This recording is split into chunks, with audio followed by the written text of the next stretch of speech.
my house tonight. Everyone who's anyone in LA is gonna be there. I'm extremely rich. Hey girl, welcome to my house party. It's a giant mansion, baby. Don't slip on all my money. Yeah, there's a lot of models and some supermodels too. Don't touch my diamond fridge, it costs more than the country of Peru. Seduction is like a game of chess, and I'm the queen. Wait. Can't stop, won't stop dancing deep into the night. It's a mansion party. Know that time is super tight. And if you're feeling naughty, we'll smoke champagne by candlelight. It's a mansion party. And later on the panda fight.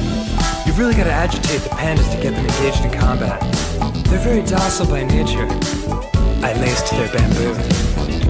Hey girl, heard you couldn't find the dance floor. Just walk right past the garden, go through the Spanish-French doors, turn right at the 7th bathroom, then a left at my laser car. You can ride my purebred stallion. If you hit my mode, you've gone too far. Take an upside down left if you MCS your stairs. Okay, you're almost halfway there. Can't stop, won't stop dancing deep into the night. It's a mansion party. I bought a yacht just for tonight. And if you're feeling naughty, we'll smoke champagne by candlelight. It's a mansion party. Now let's watch two pandas fight.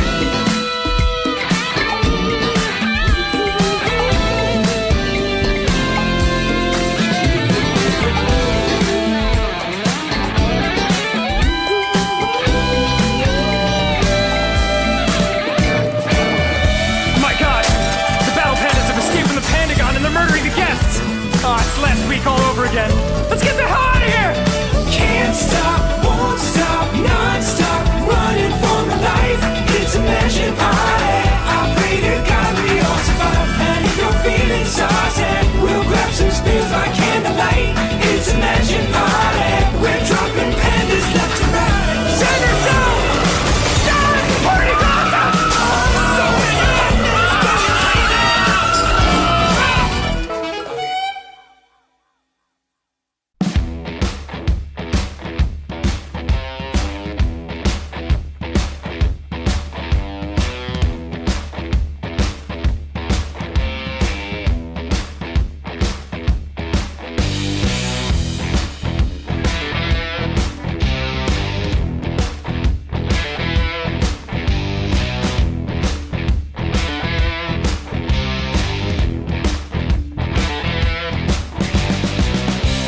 before the storm that gathers in my pants.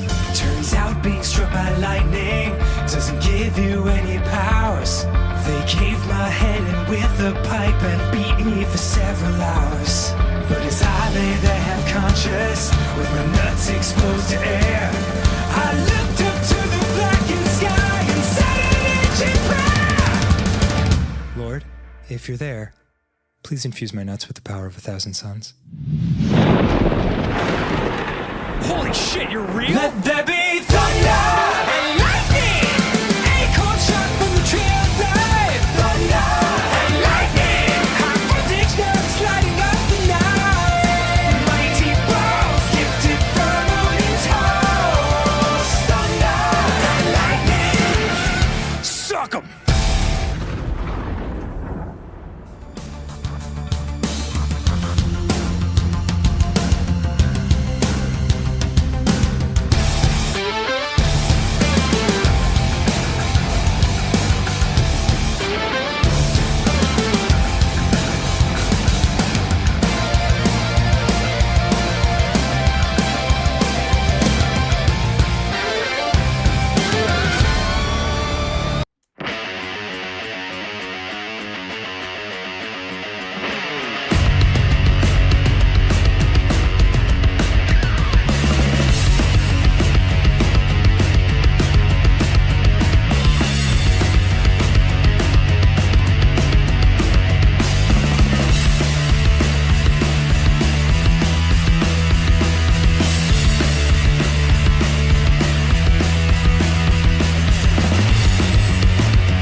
I'm not like other guys.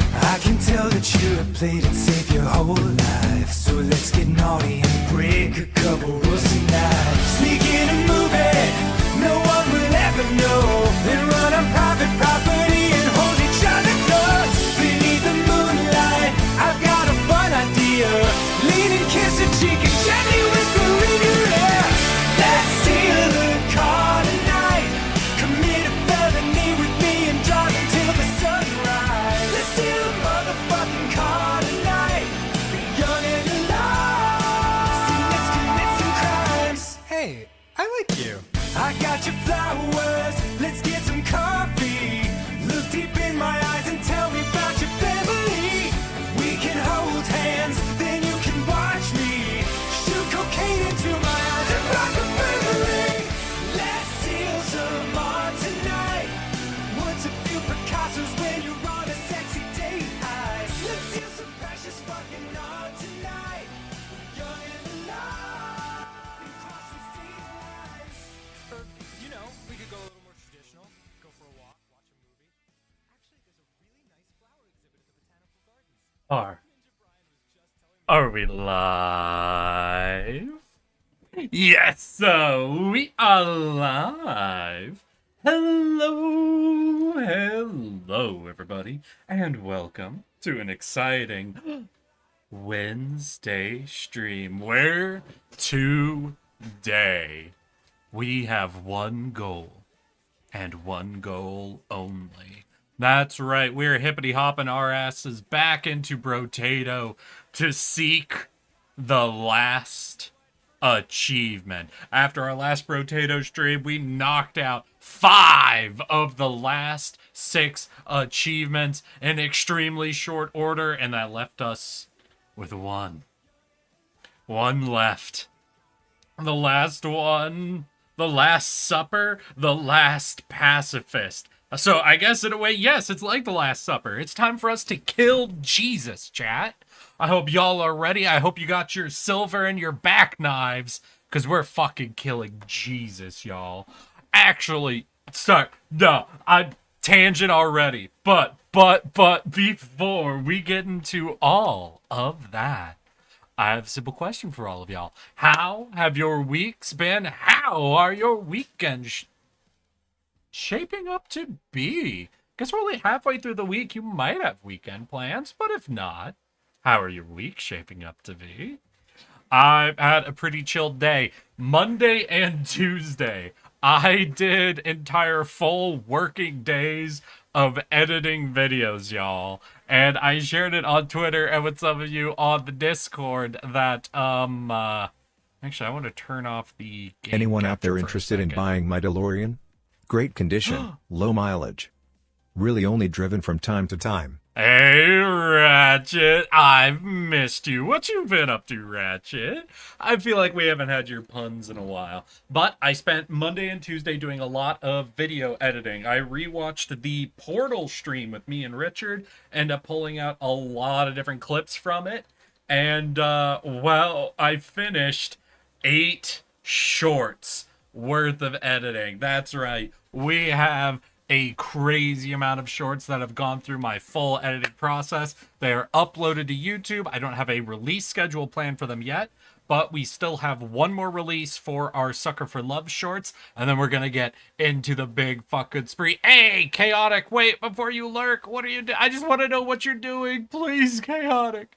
Chaotic, please. Just tell me what you're doing, then I'll let you go. I'm needy. I'm a needy streamer. But today, we did have one of our Sucker for Love shorts come live. It was Auntie Nyan Nyan. So as it's becoming my own little tradition, we're going to share with you all that short. And then I'll show you guys the full fucking list that we got. Hey, did that actually capture right? Hey, it did capture right. I'll show you guys the full list. You get to see the short. So here we have scheduled our last little Sucker for Love short that's going to be coming out. Here's the last one that was released before this. But we got 1, 2, 3, 4, 5, 6, 7, 8 Portal 2 shorts. Edited up, uploaded. I just got to get them scheduled, and we'll start getting a big release schedule. This means I've got some free time for the next 2 to 3 weeks because of how I do my shorts release schedule, and I'll try to figure out something else to do in that time. Maybe take on a side project. Maybe find a streamer I know some of y'all like and just secretly do a video edit of one of their things. Who do I think would have the most positive reaction to me suddenly sending them like 3 edited shorts of themselves?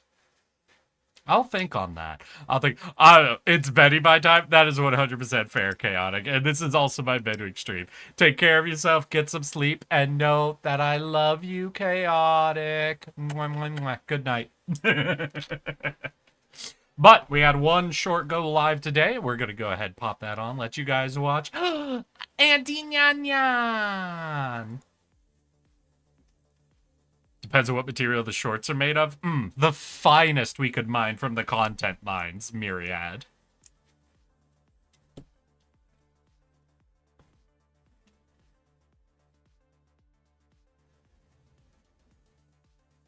Oh, shit. I have desktop audio going. All right, we're restarting the short, y'all. Don't worry. I got you. I got you. Thank you, Myriad. Oh! No one hello else is there, going to kitty. bring it up, Myriad. Hello, little darling. Hi, hi. Hi, hi. Meow, meow, meow. Meow, meow, meow. Meow, meow, meow, meow, meow. Meow, meow, meow, meow. Now let's get you somewhere safe. What's wrong? Ah! Never seen a Russian blue before? Wait. Is this Nyarlathotep? I think this is Nyarlathotep, y'all. This was the dumbest Wait, bit I think I've what ever are you edited. doing here? You're from the last game. Nyarlathotep. Hey, Nyarlathotep. How you doing, Yanners? Many call me Ant. Others call me the Crying Chaos, the Haunter of the Dark. I had so the much Mind fun Eater, editing the text for unknown this that portion. pushes back. I'm Can I sorry. call I just you want. I just have to do it again, y'all. Yanners? I spent so long trying to come up with a bunch of different edits to do for her going through her own names, and all of them are stupid. Many call me Ant.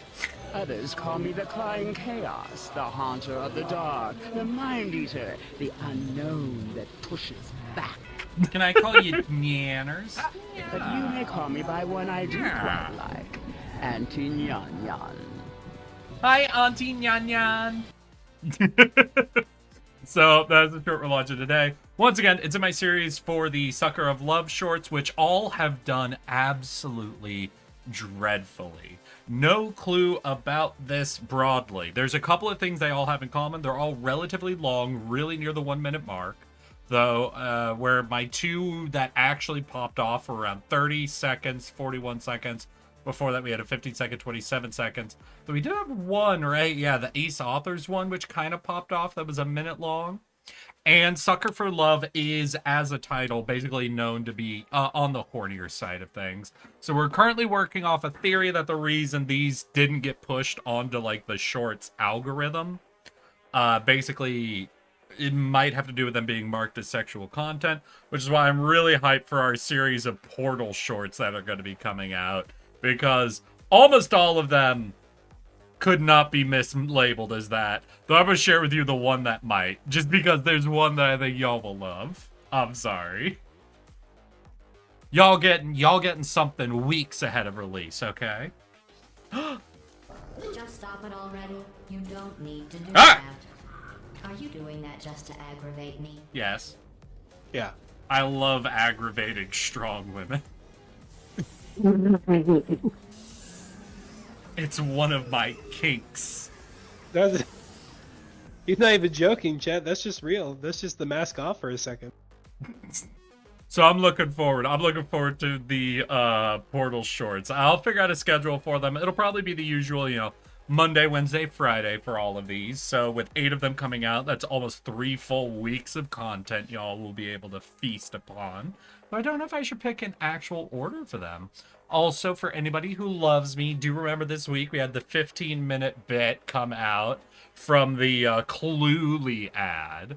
And y'all are free to go watch that, comment, like, whatever. Well, that's basically what I've been doing for the last 2 days. And I think getting through 8 shorts of editing probably took me a good 12 hours to get through all of the different editing phases I go through. Oh my god. When I finished yesterday, I was so hyped. I was so excited that I got all of it done. And then within minutes, my fucking house, my apartment, we lost power. Essentially, if I hadn't finished editing the project I had been doing, like, an hour earlier, I probably would have lost 2 to 3 hours of editing progress for the day from a power outage wiping out my current project. So that happened. I'm like, oh, thank God I buckled in and knocked all of that out in 2 days, because that would have fucking sucked.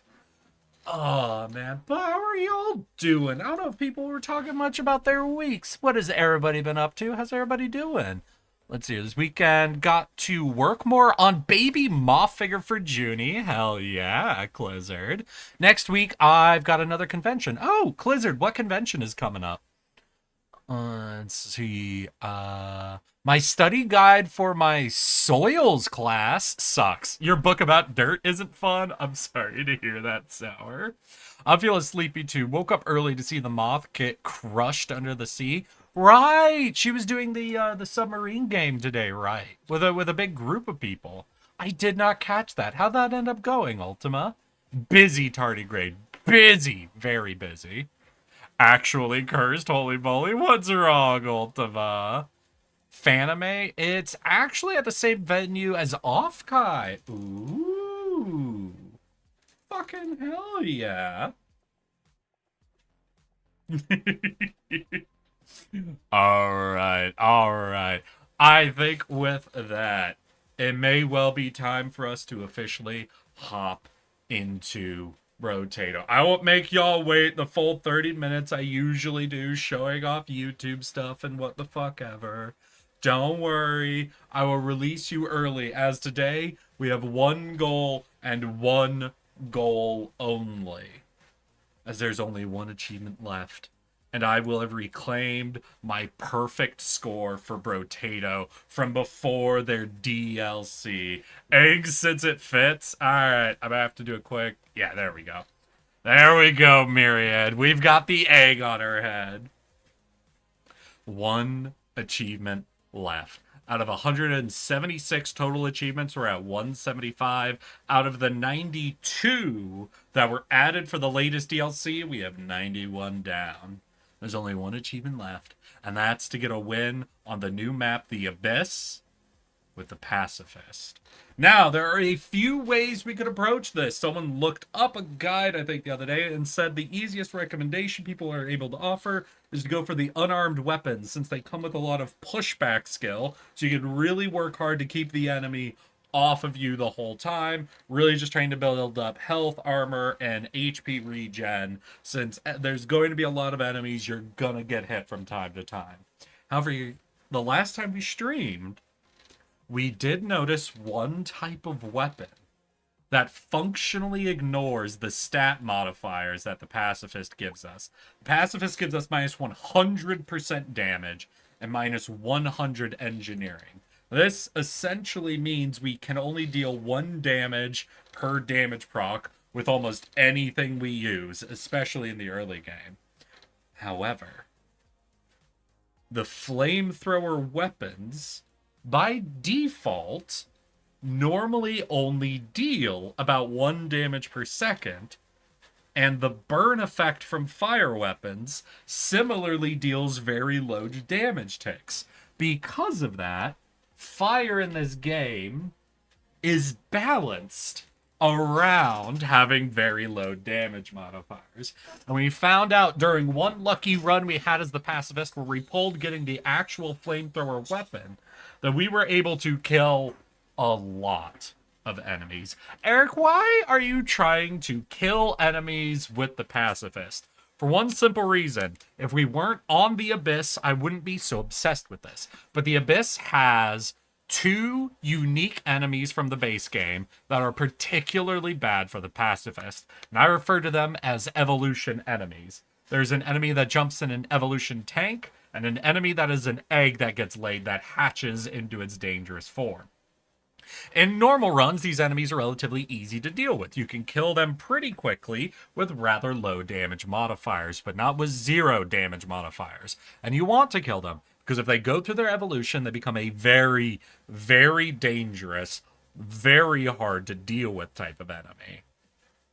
And since the Pacifist is very bad at killing anything, almost every single evolution enemy that spawns gets to evolve and gets to make your life a living hell.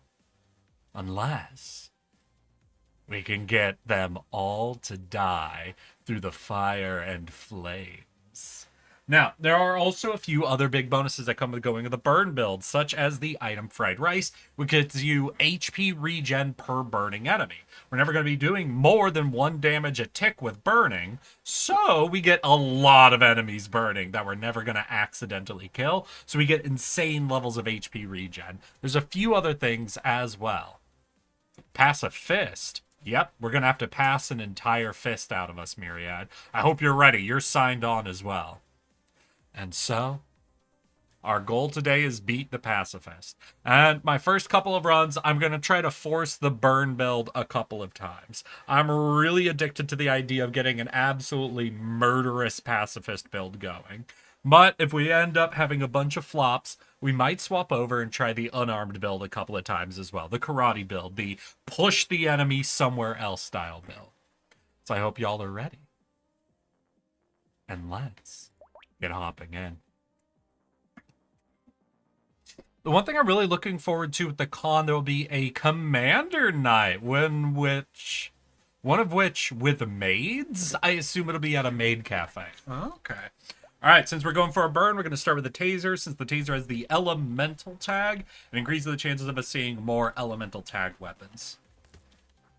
Now, we did have a problem the last stream where, although we got the flamethrower on like our very first pacifist run attempt, we didn't see it again in spite of trying to force elemental items. So I think the flamethrower specifically is a very low drop chance. So we're going to go back to something we were doing early on, which is trying to grab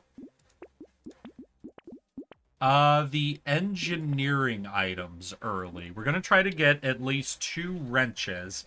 Basically, we're going to try to get 1 copy of the blue wrench. The blue wrench spawns a flamethrower turret on 1 spot on the map, which gives us a lot of early game pressure. However, we're going to avoid getting more than that, as we don't want the game to think we're trying to do an engineering build, as that'll lock us out of getting some of the best elemental weapons, and will offer us a lot of items we won't actually be able to use.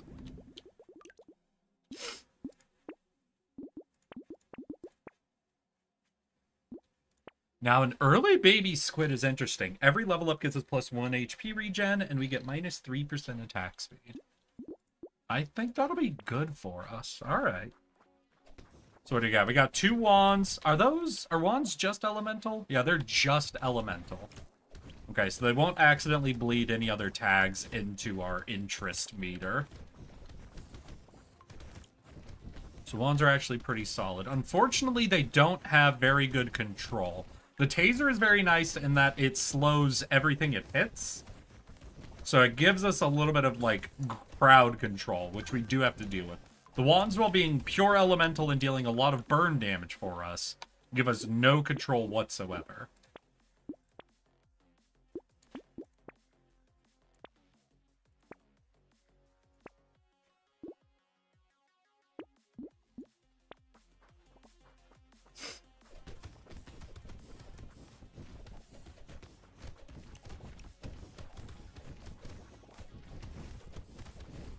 Okay, they do seem to have a little bit of push, though, I'm noticing. They are pushing enemies away as they keep getting hit.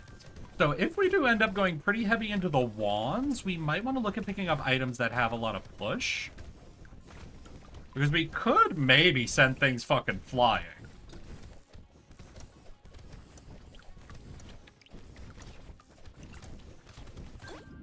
For now, still, we're just going to keep our eyes out for trying to build up.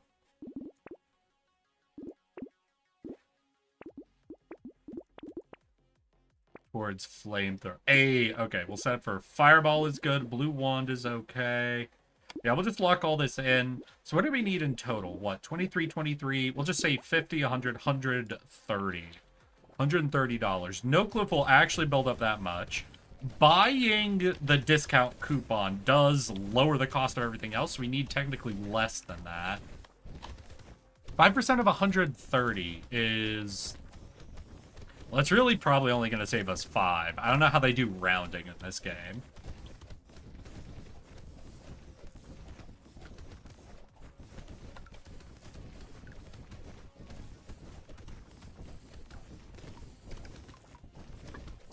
Alright, wands honestly are doing pretty okay. The amount of push they have for a ranged weapon seems to be buying us a lot of space.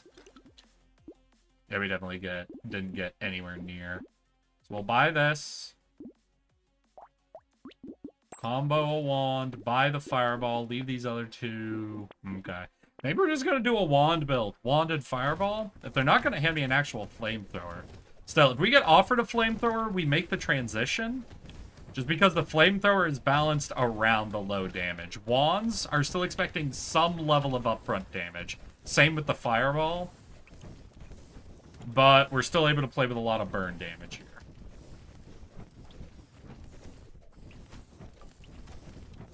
Alright, let's move, let's move.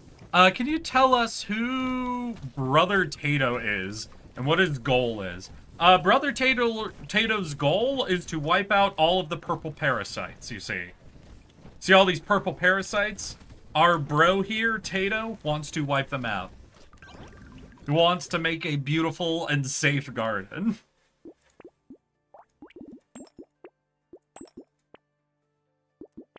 Hey, did scared sausage? We'll pick up scared sausage anyway.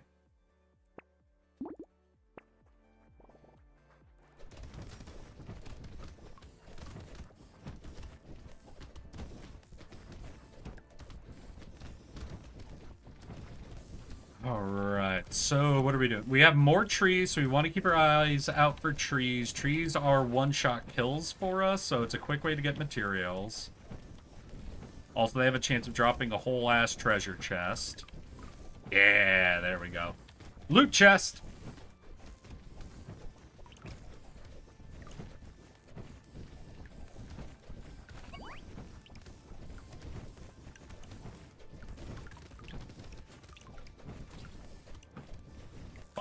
Fuck! Alright, no, they really catching up with me. I'm feeling a lot of the pressure. This so far does not seem to be working very well for me. Let's get a little movement speed so we can try to stay away from them. Scared sausage.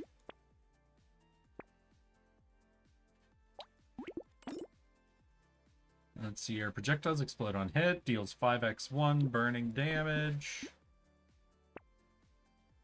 Oh shit, a tardigrade? Alright.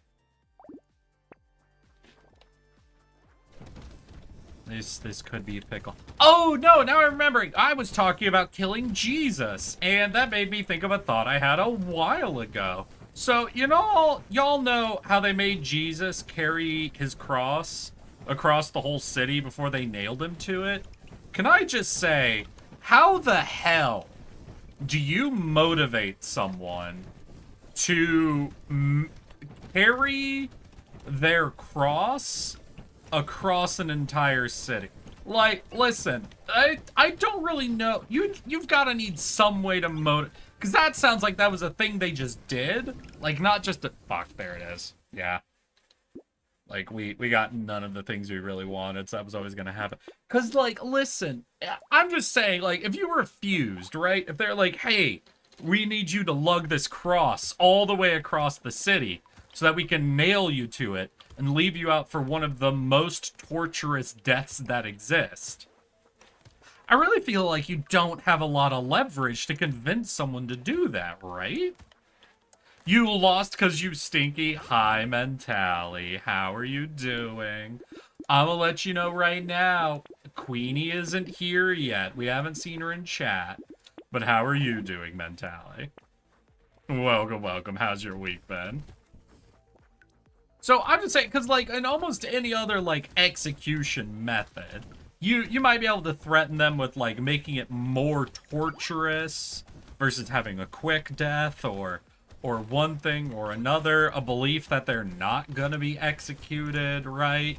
But like when it comes to crucifixion, that's as torturous as it can get. So I'm just saying, say they're like, hey, you better do this or else we'll whip ya. It's like, okay, but your threat is nailing me to a board and leaving me out for days of suffering or get whipped. I think I'll take the whip. Why am I gonna drag this bitch all the way across town? I'm just saying, if someone already knows they're about to have literally the most torturous form of execution, I feel like you've got to accept that you're surrendering all of your leverage to motivate them to dig their own grave, you know? I mean, wouldn't you rather die with a purpose? Listen, I understand we can talk about Jesus specifically. I'm saying in any instance, so like any normal instance of trying to get a normal person to drag their crucifix across town, I just feel like you wouldn't be able to do it. I feel like you just have to set up the crucifix yourself for that one. Just of all the execution methods, I'm just saying that feels a lot like the least leverage having you can do. Because like if it's one of the, you know, dig your own graves, they're at least gonna make your death quick. So like the torture the torture threat still's got some weight to it. You know, dig your own grave or else we make it painful sort of thing.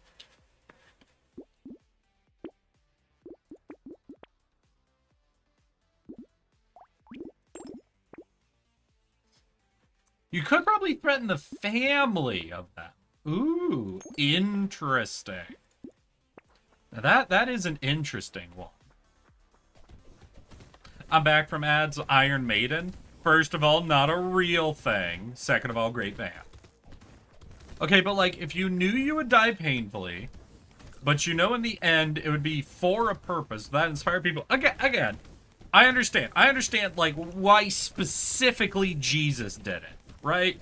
Because specifically Jesus, you know, Jesus himself will give a little, we'll say, you know, Jesus himself is built different from most people. Yeah? Is that fair? Because I think that's fair. But there were two other guys literally there on the same day that Jesus was. And I don't think Thief 1 and Thief 2 had quite the higher purpose in my death motivation that Jesus would have had, you know? So I'm just like, could you imagine?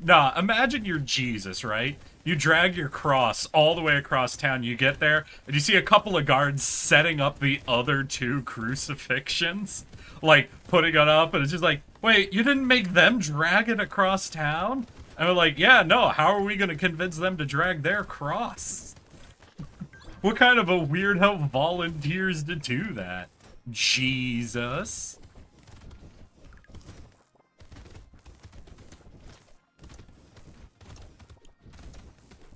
You could threaten to confiscate their inheritance. I'm gonna be honest, if you're already going for the crucifixion route, I feel like that's not gonna be somebody who's really rocking the high level of inheritance. Because as with all things, the torturous executions were saved for peasants, which, remember, Jesus was. Jesus was an unlanded, poor peasant. Now, he was a street preacher and a cult leader, obviously, but still peasant. Nah, rich people get beheadings.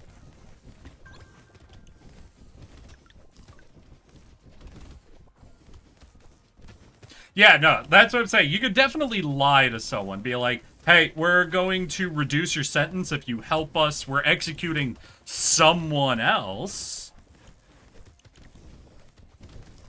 You know. But I feel like that lie would hold up right to the point that you realize you're part of a parade with a bunch of people throwing shit at you. I'm sorry. Could you imagine being a medieval peasant going out because it was like, hey, they got the guy who's being executed dragging his cross through the street, and you're like, oh yay! You go out and you start joining in with everybody throwing shit at him, and you hear him start yelling back, no, no, no, y'all, listen, I'm just helping them for someone else's execution. This isn't my cross. We all stop throwing lettuce at me? This isn't mine. I'm just helping the builders today. And then you're just in the crowd going, wait, did they lie to him? Or is he just being free labor? Because both of these could be true. But I don't know for sure. Gotta go over, ask one of the guards, hey, are we tricking this guy? Or... oh, this is not working. This is not working. Oh, I got that fruit just in time, but fuck.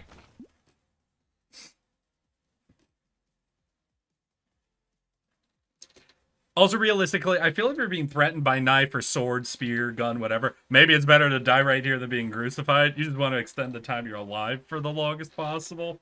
Okay, I guess there's maybe some motivation there.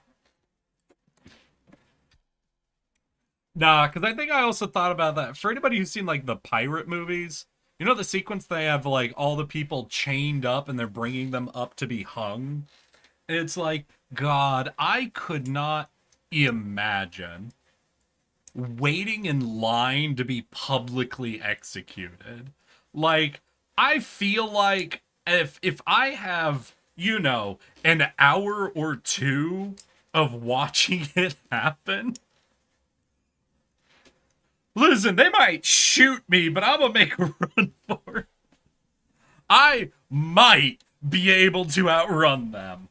I'm not lowering the loop over my own neck. Maybe that's a me thing. Maybe that's a me thing, right? Maybe. And that's also a pretty extreme situation they had them all in.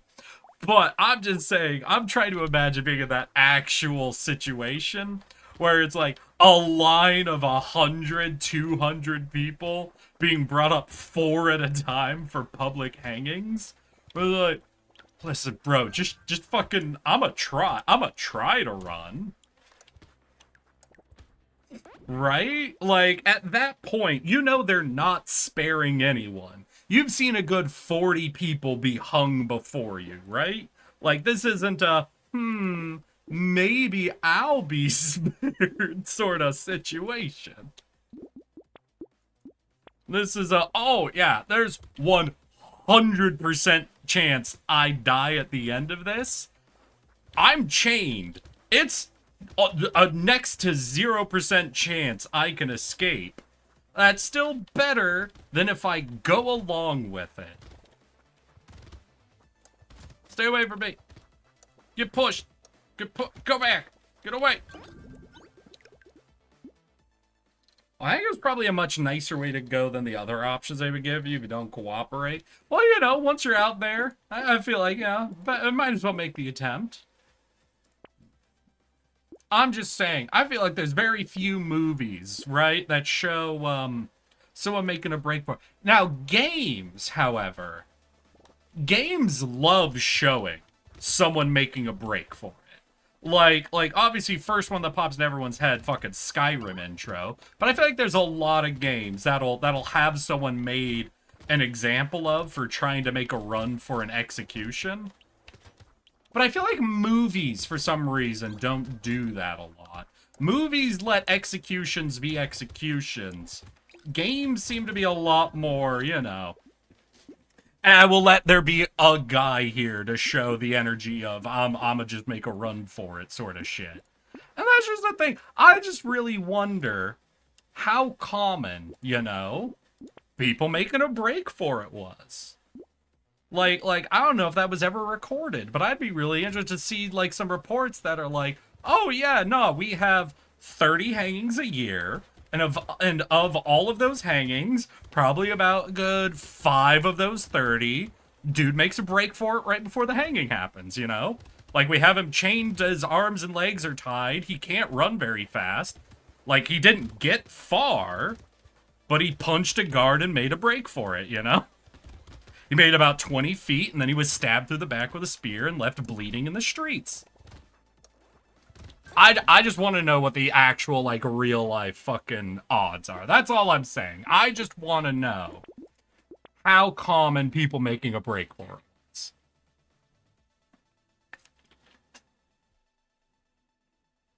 Once again, Myriad, the Jesus is just, I just mentioned because that's like the famous story of a crucifixion. What I'm saying is specifically for people who weren't Jesus. I'm willing to say Jesus is an exception to most rules.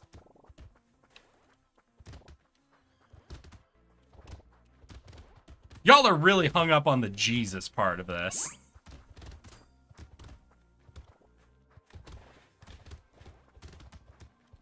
Like another good one. Like imagine you're chained up and they're dragging you to the bronze bowl. Like, I have to imagine anybody who was being brought to the bronze bowl was brought semi-unconscious, right? Because if you have your hands and feet tied, and you're in between 2 guards, and you see the fucking bronze bowl coming up, you're going to thrash. You're going to start thrashing before you get there, right? You're going to do everything in your power not to be put in the bronze bowl. At least I hope you would. Jesus fucking Christ.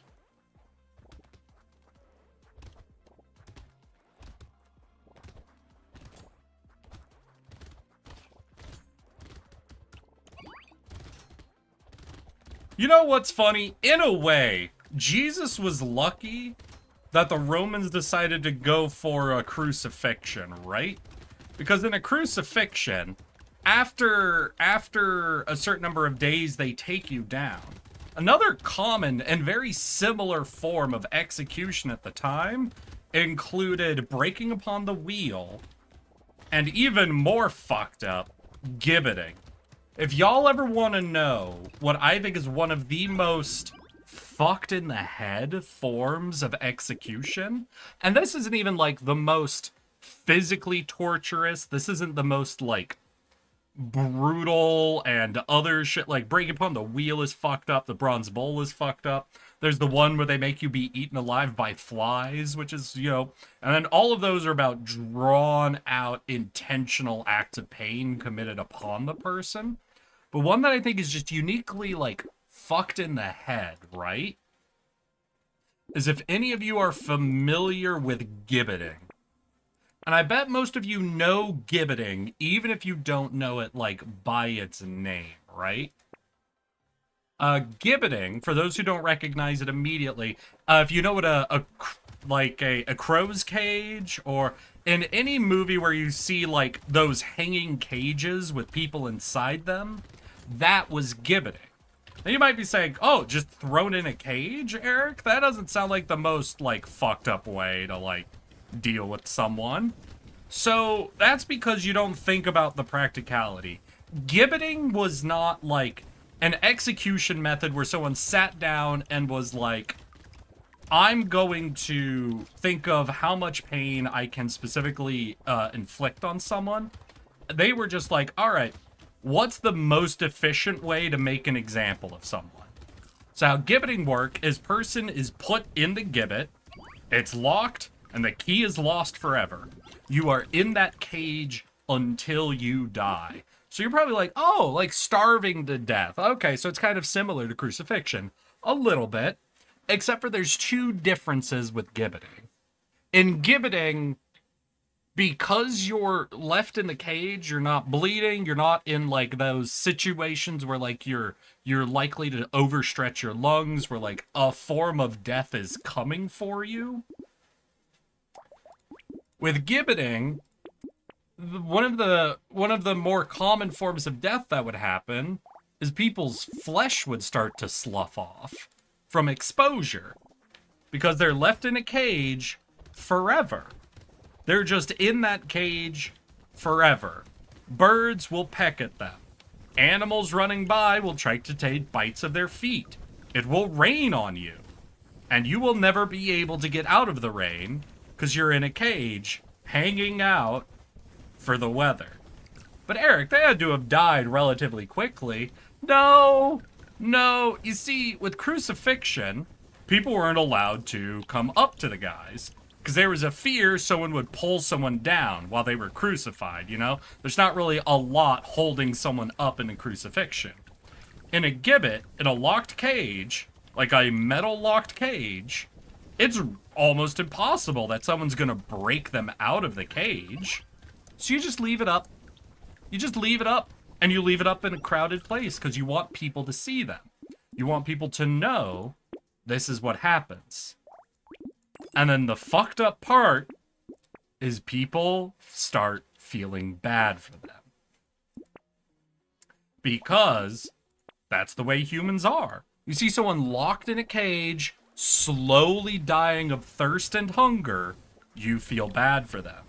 And you want to help them, but you don't want to get in trouble. So, how do you help this person without getting in trouble? Well, you sneak them, I don't know, a cup of water. You know, they seem to be so thirsty, they're begging every day for water. So you give them just like a quick cup of water. Something that probably no one would notice. And you keep them alive for another day because of it. They start getting on the verge of starving to death, so you sneak them maybe a scrap of bread. Not enough to actually make them full, but enough to get them to say thank you. Enough for them to stop moaning and crying in pain and hunger. People who were gibbeted normally died of exposure, not of thirst or hunger. Eventually, from exposure, their skin and flesh would become necrotic and would start to melt off through the cage. Gibbeting, if someone was gibbeted, you knew people would come and try to help them. And that was all part of the deal. That was considered acceptable and intentional behind gibbeting. Because you just made it last longer. You made them a longer example to people of why you don't break that law. Now again, there's more torturous forms of death that you can find. Much more intentional ones. I think, though, of all the, like, ways of torture we did, that one's gotta be, like, the most mentally fucked up, right? Like, cause, like, what, the Bronze Bolt, where they're like, oh, let's think of a fancy way to burn someone alive. Oh, with, breaking upon the wheel, we'll just keep hurting them until they die. You know? Like, if you think about it, these are just, like, someone who's been assigned the job of killing someone in a painful way. These are all things you just try to come up with when you're given that assignment. Gibbeting was just efficient. Oh, hey, Kuja! How you doing? Sorry, I missed you hopping in. Let's hear. I'm mostly listening, but I wanted to come in and say hi. Good luck tonight. Sad to hear this is the last day of Brotato. Hey, it's okay, Kuja. No, it's good news in a way. We have only one achievement left that we'll reclaim perfect, but I could also end up sucking aggressively. We might have to do another day. We will see. We will definitely see. Yes! Flamethrower. Alright, y'all, we picked up a flamethrower. We're gonna see if we can make the transition. We're gonna see if we can make the transition.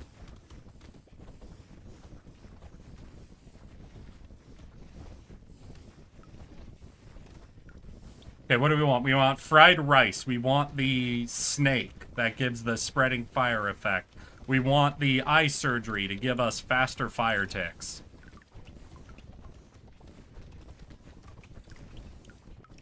Oof. And anything to give us better regen and survivability. So fried rice. We really want fried rice. I'm doing good. Hell yeah, my guy. Solid week. Got any weekend plans already? You're not a party boy, are you, Kuja? Yeah.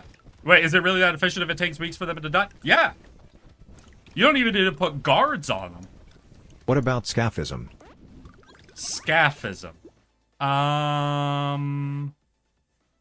don't recognize it by name. I'm sure I'll actually recognize it once I look it up, but don't recognize it by name. 1 second. 1 second, y'all. Scaphism, known as the boats. Wait, is this the one where people were eaten alive by flies?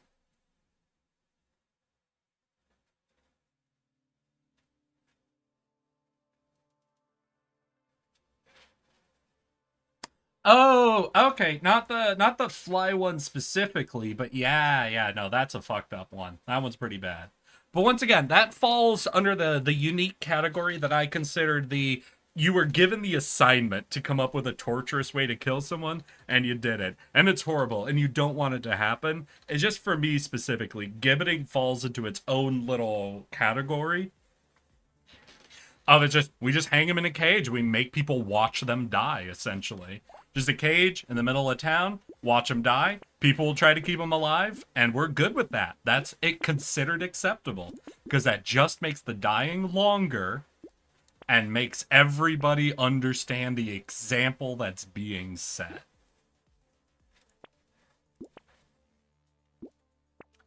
So that's just where I think gibbeting is efficient, essentially. Because the goal of gibbeting is to make an example of someone. It's not the death. You do want them dead, you want them gone for breaking the rules, but the most important part is for everyone to see them every day. Every day on the verge of death. And for everyone to know exactly why this is happening. The inefficient part of it, of course, is once they died, because they lost the key intentionally, you just sort of had a corpse rotting in the middle of town for a while. Now, that still is a good example to people. You know, you'll leave out the corpse for people to watch the vermin and rats eat it. You know, it helps the message stay relevant in their minds even after person's expired. But still, you know, it's not always a good idea to have corpse hanging out in the middle of town. Causes wider spread problems that you might not be intending. But, you know, almost all of this is before germ theory anyway. But still, you know, an unfortunate side effect. I think gibbeting was a punishment for pirates. Gibbeting was a punishment for a lot of things. I would not be surprised to hear it was done to pirates as well. But a lot of different methods were used on pirates, to be fair.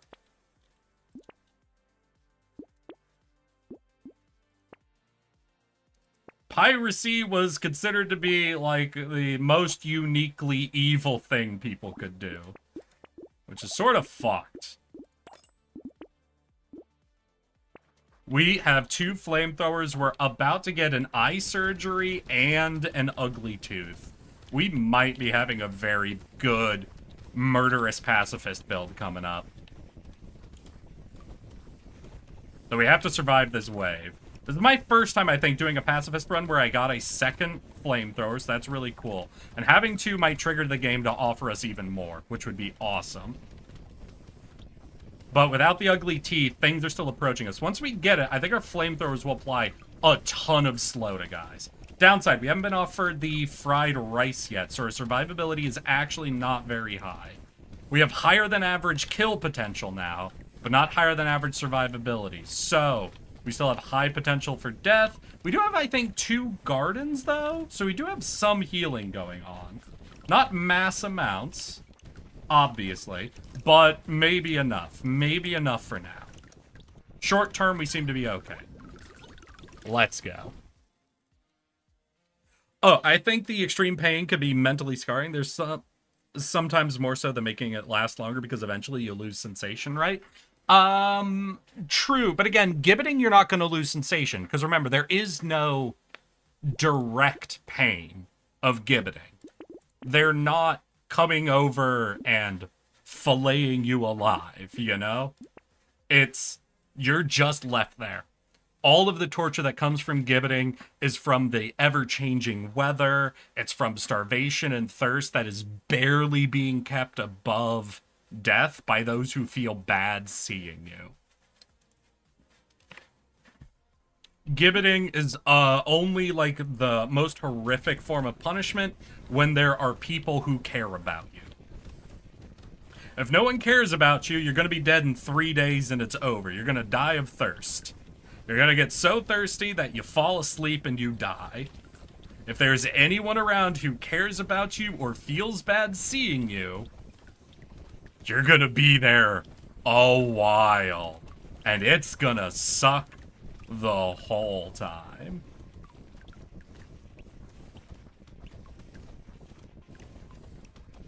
Because there's nothing really to get acclimated to except thirst and hunger. And unfortunately, thirst and hunger are impulses you don't exactly mute over time.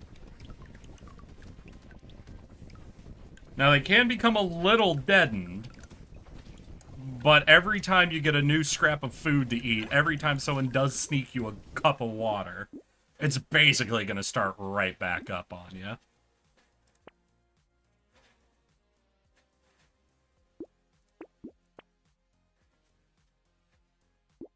Attack speed could be good for the flamethrowers.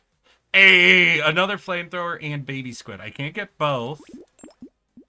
Shit, did I combine or sell? Oh, I didn't want that because that makes it not a flamethrower anymore. Fuck. All right, we're down a weapon. We're at only 5 weapons, but we do have 3 flamethrowers, and we do have the ugly teeth, so we do have slowing effect now. And with the way flamethrowers work, I think we have insane amounts of slow.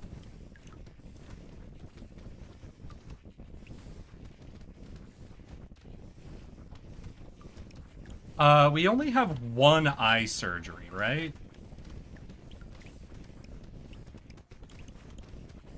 Yeah, no fried rice and... No, we have 2 ice surgeries. We're at 40% faster burn. Okay. 2 gardens. Gardens will be nice.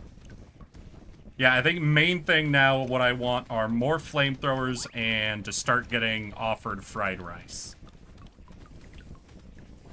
Oh, hell yeah. Look at it go. Oh, wait. Next up is Wave 16. Wave 16, I remember. That is the big test wave. That is our evolution canister wave. That is the one I think that my best runs with Pacifist have all been killed on.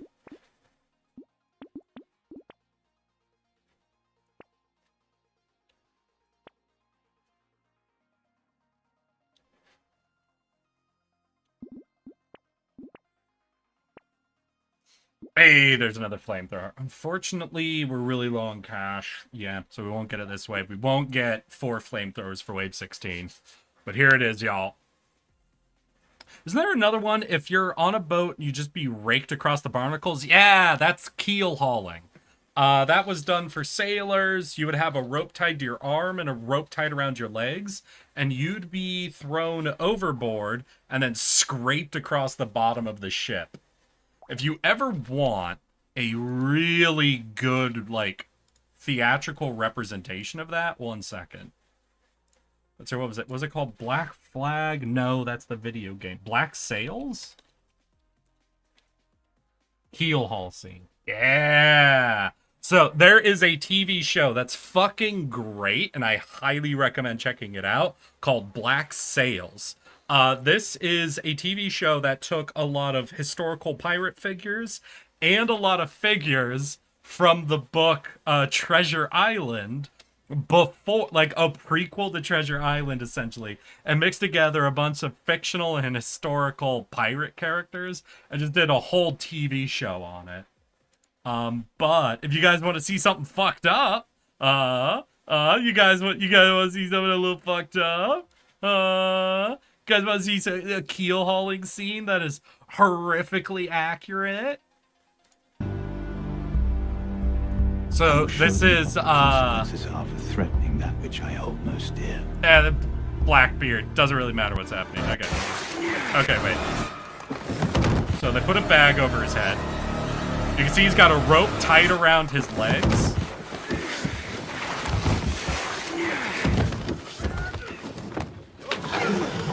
And they haul him up. Then they're going to tie another rope to his arms. Or, oh, wait. No, so they're doing the sail method. So there were 2 methods of keel hauling. The first had a rope tied around your arms and your legs. And they would then put you over the ship. And then they would just pull the rope from one side. And then they'd pull the rope from the other side. Fuck, I got ads. We'll wait for the ads to break. Sour. The other method was the sail method. You could only do this while the ship was sailing, where you would just tie a rope around one side, either arms or legs, then you drop them over the front of the boat, and the boat essentially drives over them. And so they scrape across the barnacles that way. So there were the 2 methods, essentially. We gotta wait 30 seconds for Sour to come back from ads, then I'll show you horrors you would never wish to see. And now, what I heard once is what made keel hauling actually pretty bad is that the average person under that much stress would probably panic and try to make panic breaths and would essentially drown themselves. However, professional sailors were normally well-trained and experienced on the water enough that they would be able to hold their breath through the entire experience. So they would die of blood loss from just being ripped open by the barnacles, and they wouldn't drown quickly just because they were experienced sailors. They didn't drown easily.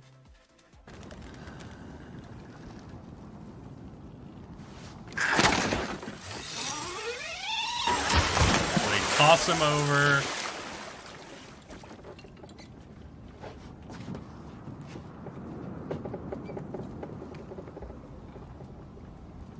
Now! And then they pull the rope. And because the ship is sailing, he's fallen and he's basically drifted back behind the ship. the rope is looped over the front of the ship, and then while they're pulling it, they're scraping him along the entire bottom of the ship while the current's trying to pull him back, so it keeps him flat up against the bottom.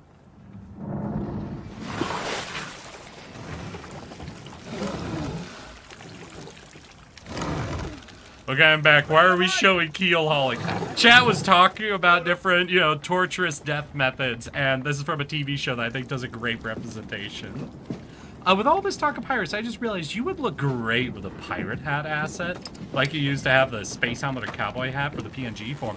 Used to have, Clizzard. You trying to fight me right now, Clizzard? I'll kick your ass. Used to have. I do agree. It'd be nice to have a pirate hat, though.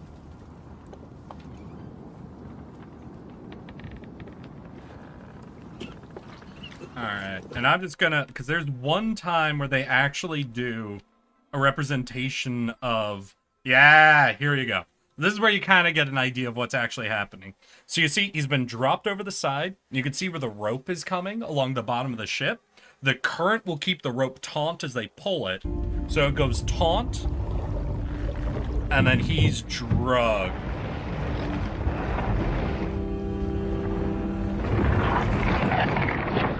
Yeah, and that's gonna be, oof. That's gonna be that. Yeah, so that's, we can definitely stop there. I won't make you guys experience the whole scene, you know, go check out Black Sails. It's an amazing TV show. But that, I think, gives you the full picture of what keel hauling is. Oh shit, no, I forgot this is the evolution wave. Fuck. Okay, even with fire, we're not able to do that. And I think I still haven't gotten fried rice. So we're in a bit of a situation where I don't have the levels of regen I would wish for. So yeah, you see the dudes shooting out those long chains of projectiles? Those are the evolved guys. Normally, you could go through this whole wave without actually facing any of them by just keeping ahead of the guys who evolved and the canisters, but goddamn, when you're the pacifist, that's not really an option. Oh, fuck. And as there gets more and more of them, eventually everything is in project. Fuck, I never got fried rice. God damn it. Oh, fuck. Alright. Chalk that up. What are we at? 3 fails? Yeah, I think we're at 3 fails now. No, I'm just trying to get you to wear more cool hats. Oh, yeah, no, I think in the show, I think the Blackbeard goes 4 rounds, and then the guy shoots him in the head because he's pissed off.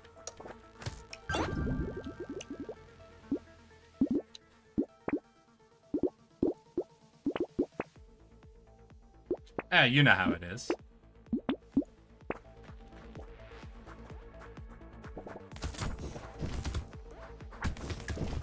But no, the TV show is hilarious because it is also a prequel to Treasure Island. So you get characters like Long John Silver and Billy Bones interacting with like real historical pirates like Bonnie Ann, Jack Rackham, Blackbeard. And it's, I don't know, it's got good vibes to it, honestly. It's a great TV show. Highly recommend.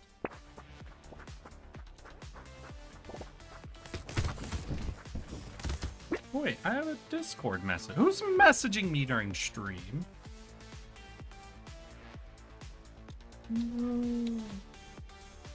Mentally misses you. God, I can't believe you fuckers. So guess who fucking DM'd me to let me know they were sick and wouldn't be able to watch stream tonight? Jesus fucking Christ, Queenie.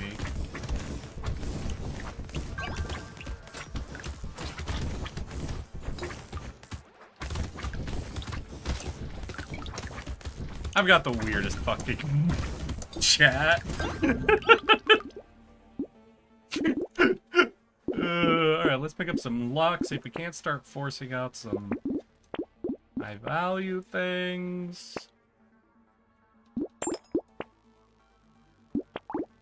Oh, I know, right, Ultima? I think it's because she wants to make sure someone's here to bully me.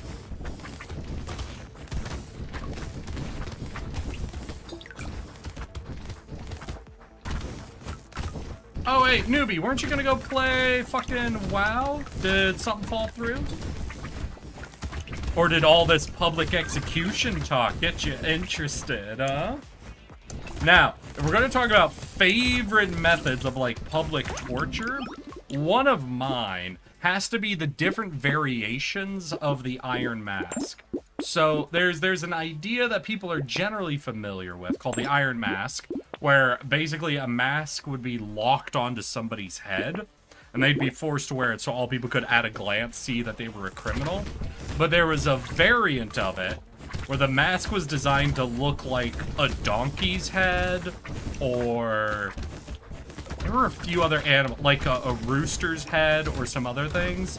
And like, listen, having your head permanently locked in a cage, fucked up, absolutely horrifying. Would not wish that on anyone. But the idea of someone being like locked into permanent, almost like convenience store mascot head is a little funny to me. Like having a permanent rooster head affixed to your head, it's a little fun. It's fucked up. It's also a little funny, right? Right? Can we all admit to that? Can we all admit if your homie was arrested and sentenced to donkey head for the rest of his life? Like, you'd feel bad for him. You'd buy him drinks a few nights to help, you know, ease the torture. But also, it'd be after the first couple of months, you'd start making jokes about it to him. That's what the mask is.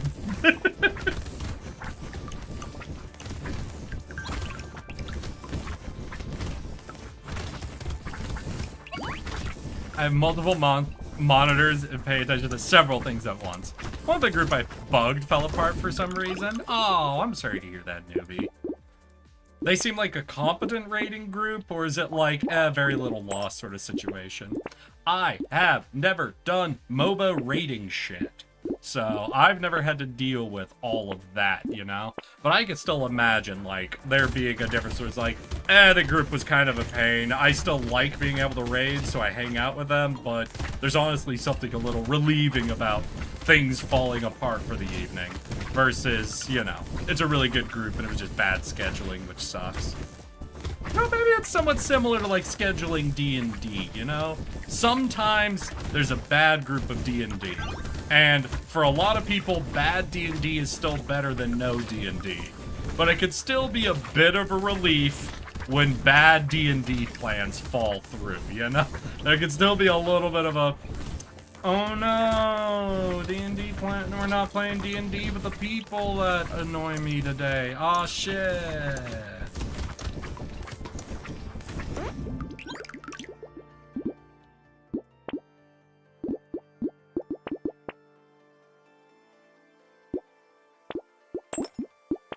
Lock in an ugly tooth.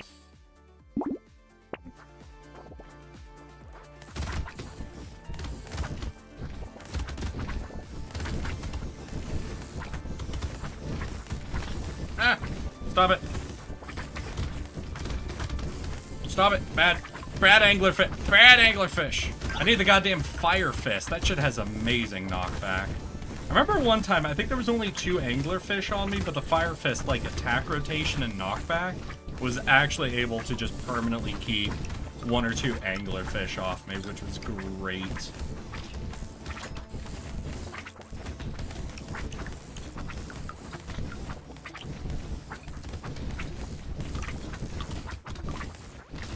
Oh god. Oh god, that's a little too many. Oh, and I have fucking 10 seconds. Oh, 6, 5, 4, 3, 2. Fuck.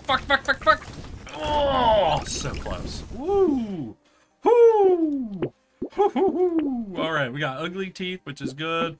Take a second. Baby squid. Leveling up is good. Oh, what's this?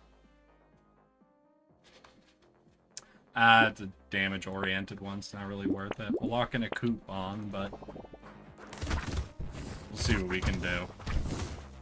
Alright. Maybe I abandoned the flame. Alright, this is gonna be my last, like, forced fire run. Then next run we'll try to just do purely unarmed combat, right? Just hands, just pushing, just survivability. We'll go with the meta build.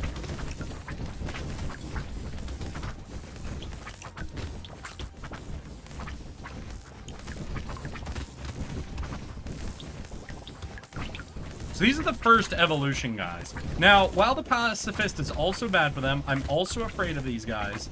Because they're much more of a melee range-oriented character, they're a lot easier to deal with a massive number of them. If you have any movement speed buffing, you tend to be able to keep ahead of the crowd, and then all of their attacks just sort of trail behind you. The canister guys, because they have projectiles, when there's enough of them on the board, the entire map becomes projectiles, and it becomes a lot more punishing, you know?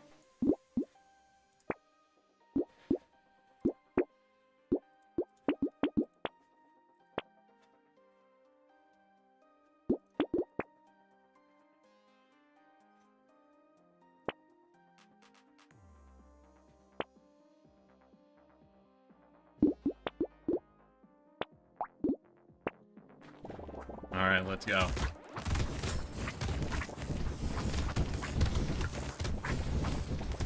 Wait, how many of these reactions? So we're at 3 squids. We have minus 9% attack speed, but every level up gets us plus 3 HP regen.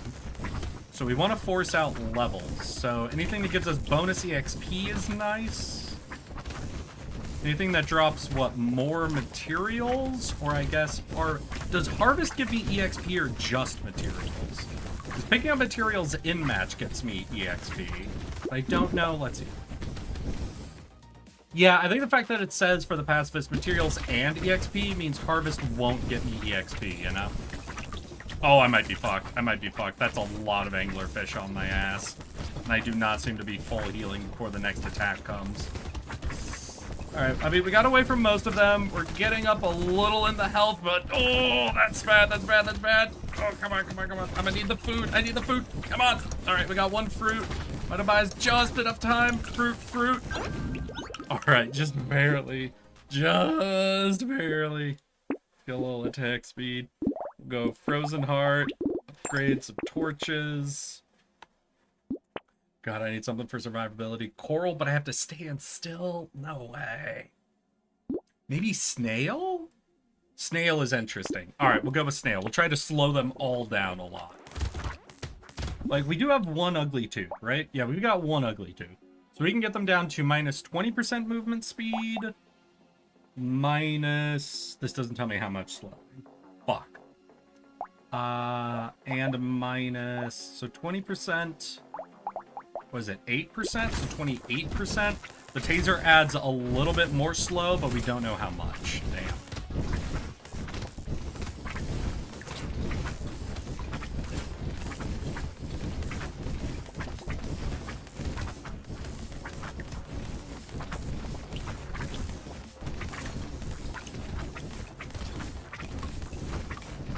Yeah, okay, I'm gonna say, I think I am feeling the slow.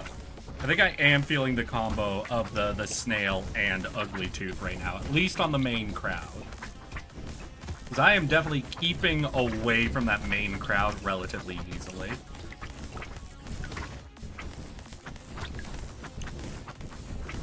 Sharks are a bit of a problem, but I don't know if that's just like fresh spawn sharks, like sharks that haven't been affected by the slow yet. Or if it's all sharks, because that... Fuck! Alright, we're doing the unarmed run. Just pushing. Just pushing. Even if they offer me fire, I'm not going to go down the fire route. We're just getting knockback, HP regen, and maybe we could do some of that, like, slow build that we had, like the snail, ugly tooth sort of shit. Or we're just focusing on keeping them away from us.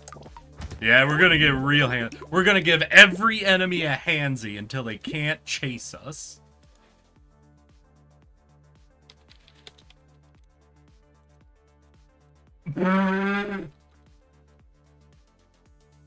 Alright, y'all. Queenie wanted me to tell chat. Queenie, why can't you just hop in and type? How are you so sick you can't turn on the Queenie wanted you all to know that she loves you all. Fucking... Because it's apparently my job to tell you all that. Insane. Insane this is happening. Fucking an ugly tooth. We'll take a hand, take a mushroom for some HP regen, and let's go. Doing some heavy petting. No, we're getting handsy. Ultima, I yielded that argument. I still personally like the term heavy petting, but I acknowledge the logical argument behind getting handsy.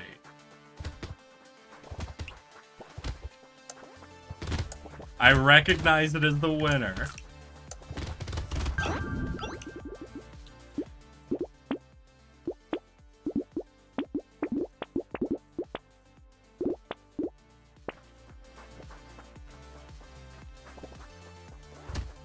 You know what, if this fails, I think we'll do a pruner build. Once again, I want to see how big I can get the health per consumable up to.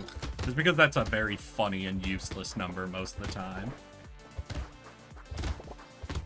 In a sense, you are petting them really hard. What is karate except the heaviest petting? Listen, if you're ever at a karate competition, make sure you let them know that you love watching competitive heavy petting.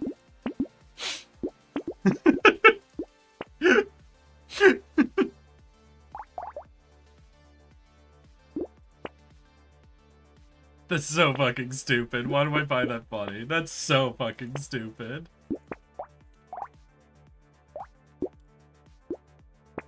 Wait, what are these giving me? Dodge and harvesting. Alright, so we can get up to 50% dodge from these. Dodge is one of those stats I don't like because it's a percent chance dodge, not like a guaranteed dodge, but... I will always say I don't like dodge stats in most games that do them, just because most games do a percent chance to dodge, which means if you build for it, you can just low roll. You can just low roll a fight and do really bad. I much prefer dodge methods that are something akin to a cooldown on a dodge. Like you have a guaranteed dodge, but after it procs, you have a cooldown, so you build dodge cooldown instead of dodge chance. I think that's been one of my favorites I've really ever seen. I'll try to think if I could come up with any more that are also really solid, but I think that's been my favorite I've ever encountered. Present chance dodge, it's ass. It's a crutch for bad play. For bad play, I don't know. I do like the idea of a risk-reward build. The idea of dodge chance, I think, has a very interesting, like, you get 100% damage negated, but then, you know, there's a risk-reward to it. That's just why I like cooldown dodge, you know? I'm gonna head out for a bit. I'll try hopping on when I get home. Hey, Clizzard, nah, you take care of yourself. You have a good whatever you're getting up to, my dude. I wonder if you got any other message.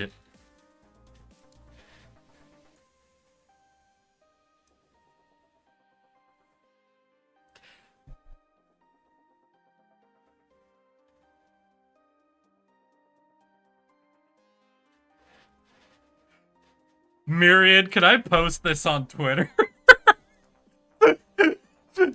Myriad, can I please post this on Twitter? Please? I'll share it with you. I'll put this on screen for a whole run, y'all. I'll find somewhere I can put it. Just because this is fucking hysterical. Let's see, what do I do? I'll reply to my going live. Chat is bullying me. Fuck, this is beautiful. Alright, I'm gonna have to save this. Let's hear. Save image. Is Lord help us. There is no help for us, Myriad. I'm sorry.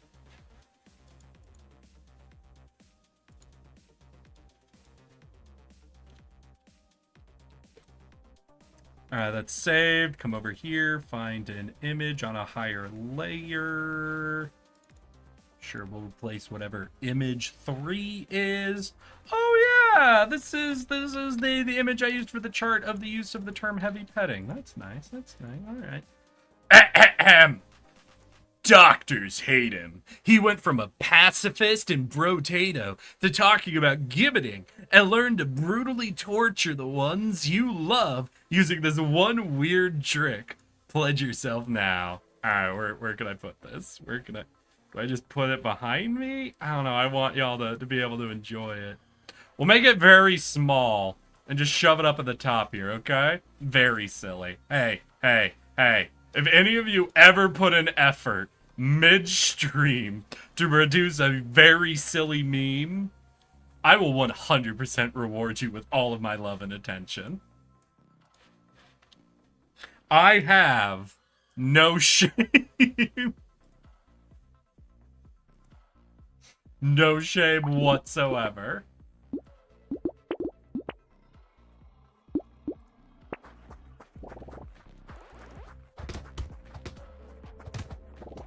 We need more pop-up ads like that so they can cover the screen. Damn. Well, you're free to make an ad right now, Sour. Listen, if you've got a funny meme ad you want to share with me, if it matches the pattern we're building so far, I do not mind throwing it up. Listen, we could throw it up, throw it back, throw it wherever.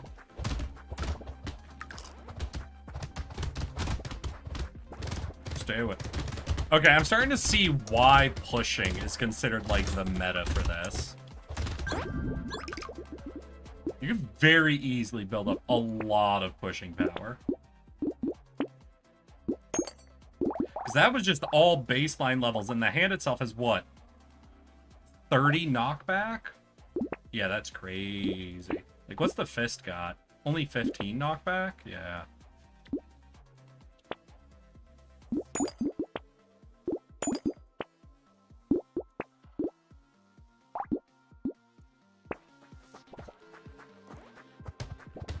Now it looks like it's like my business card just sitting up there.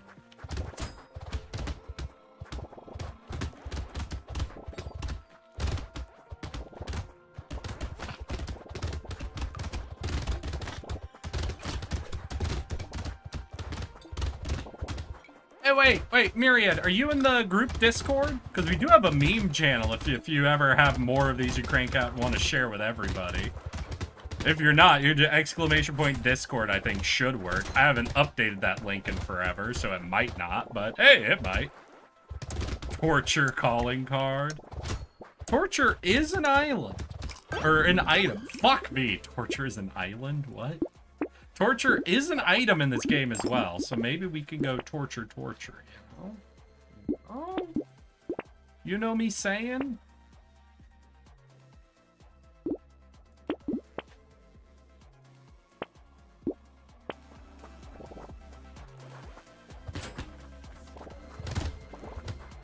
Just push them back. Just get away. Get away. I'd really like an ugly tooth, I think. Like, being able to push them back and then them being a little slower, I think would be a really good combination. How many slowing options are there in the game? Obviously, there's weapons that's slow, but we'll assume we're doing full hand build, right? So we have ugly tooth, which can build up to 20% slow.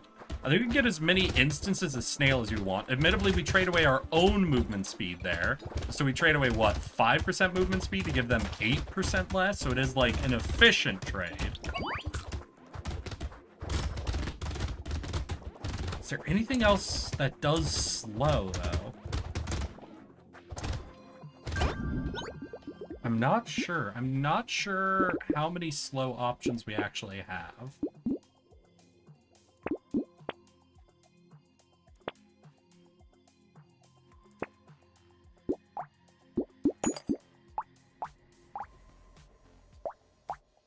Really, going up doesn't add any additional knockback, though.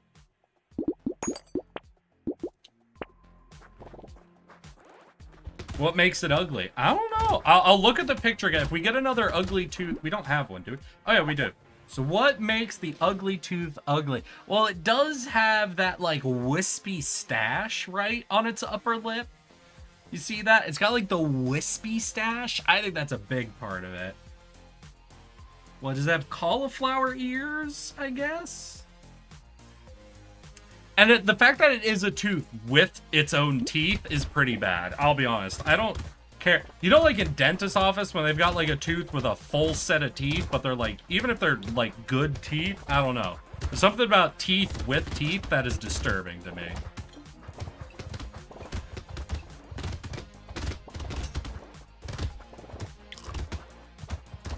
Actually, how do multiple instances of ugly tooth work? Like, if I have 2 instances of ugly tooth, are they both setting their own caps, essentially? Like, if I have 2, when I hit a guy, does ugly tooth 1 proc and give them minus 5% movement speed up to a max of 20, and ugly tooth 2 gives them minus 5% speed up to a max of 20? Or are they both procced with the same maximum, so that I give them minus 10%, but up to a maximum, right? Essentially, if I get 2 of these, do I have a max of 40 or a max of 20? Is the main question there. Like, does each tooth have its own maximum, or is it just the maximum negative they can have? I am not sure. Would you date that tooth, Myriad?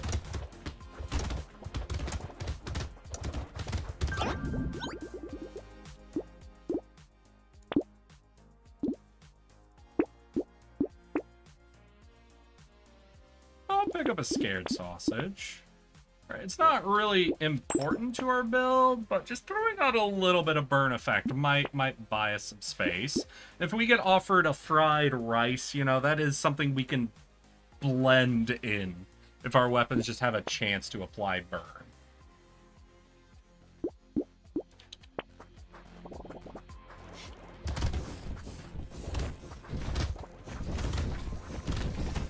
Can we fist a fucking egg to death? Nope, we cannot. Eggs are too strong. Eggs are too strong for us to crush with our bare hands, y'all.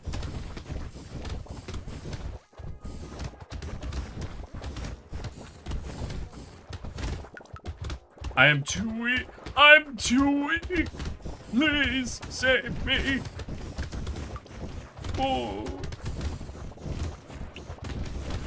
I think it's 4 hits max of 20. Yeah. No, what I'm saying is if I have 2 ugly teeth, do both of them have 4 hits?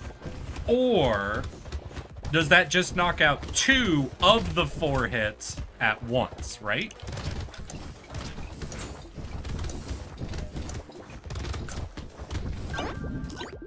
You know what? Fuck it. I'm so interested. Let's hear. Brotato. How do multiple ugly teeth work?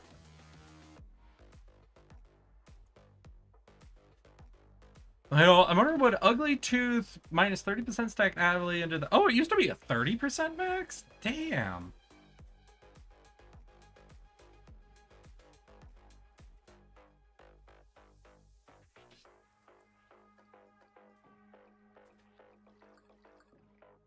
So that it does stack with other slows, but it doesn't... No one seems to know if it stacks with itself.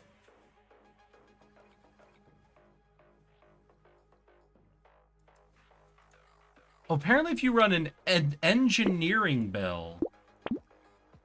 Ooh, the game might have unique stacking between turrets and normal attacks. Okay.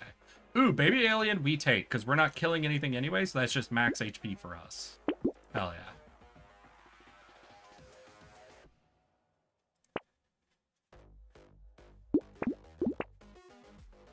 Ooh, sad tomato. Let's fucking go. Sad tomato's a big win for us.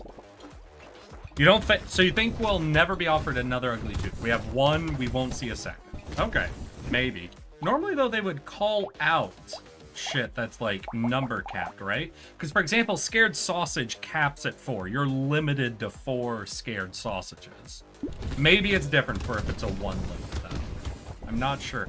I feel like I've had multiple ugly teeth before, but I can't say for certain, I guess.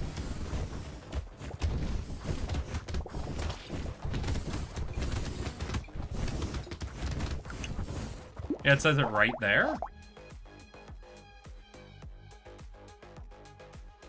Oh, right here. Okay, ugly tooth is a unique item. Only one unique item can be equipped. Oh, unique. Got it. So we can only have one sad tomato. You only get one jerky? That one's a little sad.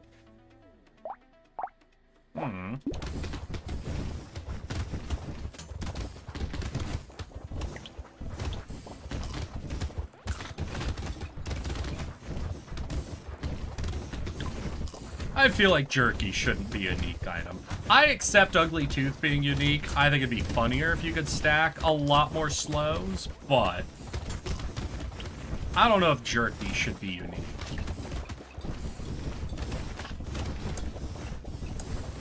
You played Vampire Survivor, right? Yes, and I've gotten all achievements in Vampire Survivor. I think 3 times now.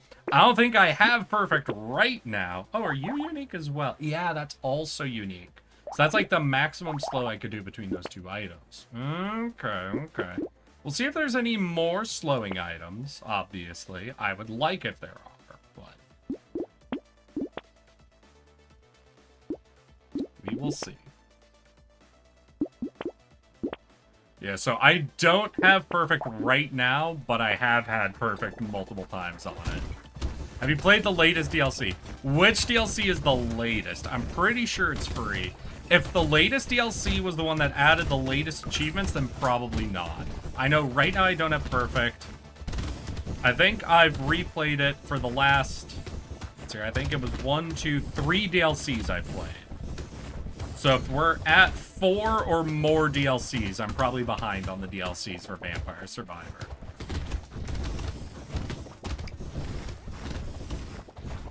Anything really, really cool added?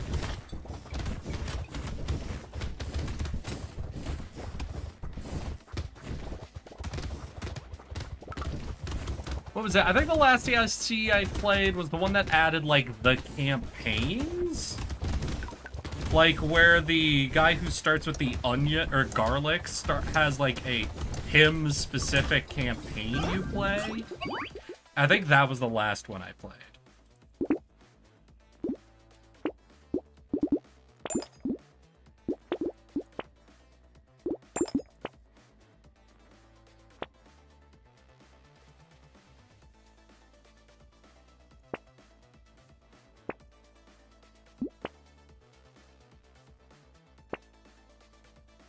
Oh, torture. You could go for torture, though that, like, ruins our sad tomato, essentially.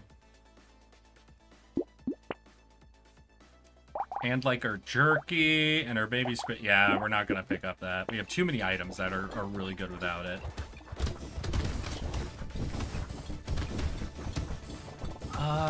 It was like JRPG crossover DLC or something. The Castlevania one is really in-depth, though. It's like a mini boss rush with a huge map.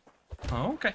Hey, V! How you doing, V? Crossover with Saga? But yeah, the Castlevania one's good.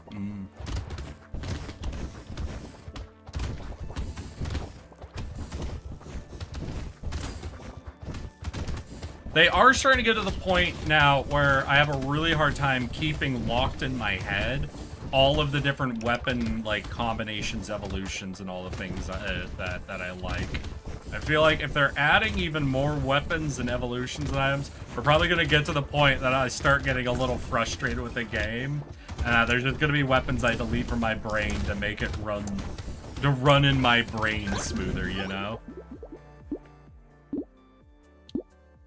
But latest one added a large map and a few extras with a ton of secrets in it, as well as a new party mechanic for some characters. We basically get 2 players at once. Ooh. 2 players at once sounds fun. Interesting.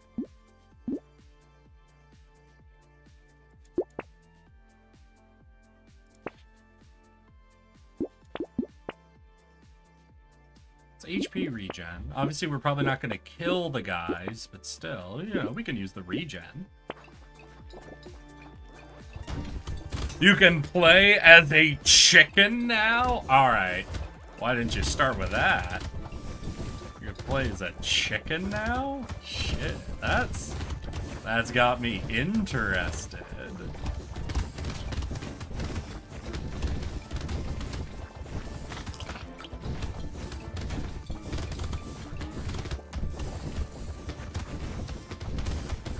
No, what is the, like, actual weapon I just have banned 100% of the time? Yeah, with Banish. I think it's the, what is it? The one the guitar player had, the, like, drills? I absolutely hate the drills. I also think some of the support ones, like, what is it, Laurel? Like, the one that gives you, like, a damage shield. The slow rays, I think I have banished. I don't know. I don't know all of the ones I have. But those are definitely some of them. I hate the drills. Oh, the drills are such a frustrating pickup.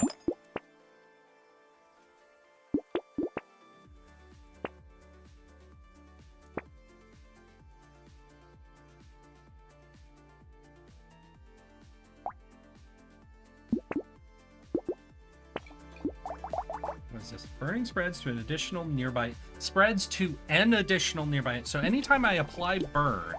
I think we only have one copy, but with Scared Sausage, we apply it to 3 enemies. Are we sure? I'm not seeing it spreading. Or does it only spread when a burning enemy dies? Is that what it means?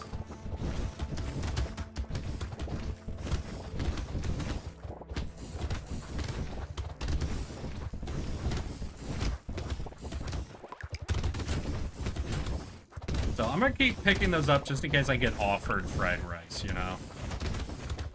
Fried rice with the pacifist can go crazy hard. Even if you're not 100% built for it.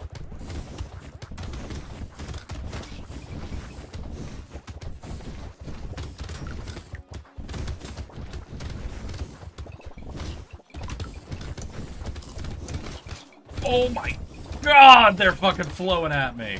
Holy shit, do I have an enemy multiplier? That's like a lot of dude. Hey, is that a Velky? How you doing, a Velky? What you been up to, my guy? How's your week going?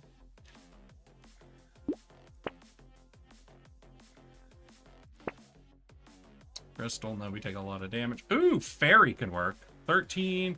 You can avoid level 4 items, so we keep, what, these at level 3? We don't gain knockback, so if I just keep locked in my head that we have a fairy and never try to take these to level 5, that'll be good. Hell, we could even take 13 level 5 items, and this would still be giving us regen, but, you know, alright. So now we also want to make sure we buy, yeah, level 1 items, just to have. For regen. So every level 1 item now has +1 regen attached to it, essentially.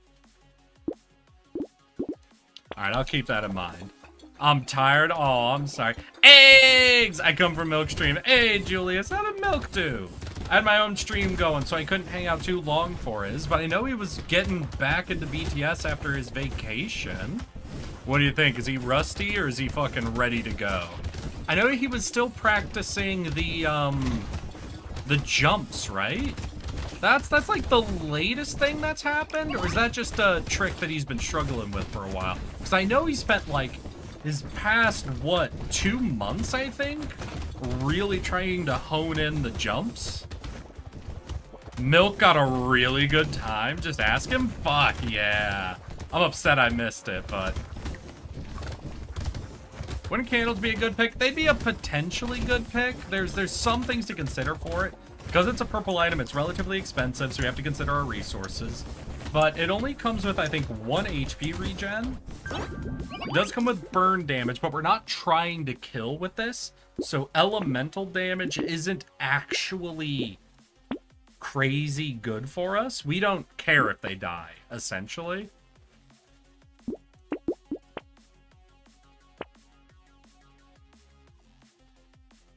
Do I take it to 5 for the bonus, or leave him at 4 for the HP? I think I leave it at 4. I think I leave it at 4 for the fairy. Hey, fairy, are you unique? It's unique. Damn! Imagine if you could have multiple fairies. I could see why you can't have multiple fairies. I imagined it for a second, and instantly, I understood why I wasn't allowed to do that. Minus the 10% enemies. True, but we want there to be a lot of enemies. Remember, all of our materials and EXP are based around numbers of enemies alive at the end of the match. The fewer enemies that ever spawn, the fewer materials and EXP we get, the harder it is for us to get additional items. There's something to be said about it, like if you get offered enemy reduction, like say right before the last wave, that's an easy grab, but you always have to consider reducing the number of enemies in a match to your needs for resources, because you do need materials and experience points in order to level up and to buy more items. So if you ever feel like your build is done, taking all of the enemy reductions, great, honestly. Anytime you feel like your build is done, either because you're heading into the final wave now, or because you've reached like the end of a build and you're real confident in it, those are the times to take enemy reductions. Any other time though, you're essentially trading away being able to level up to make the next few waves easier. So there's some pros and cons to work around it.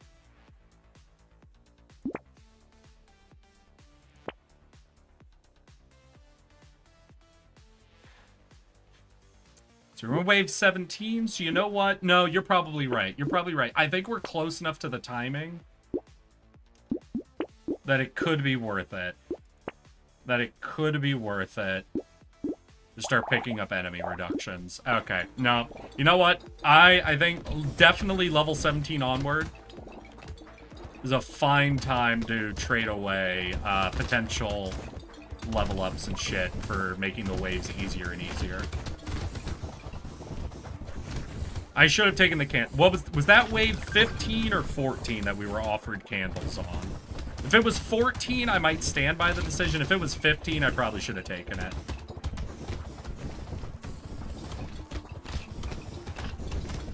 Ooh, I'm in a bit of trouble. I'm in a spot of bother right now. Holy crap.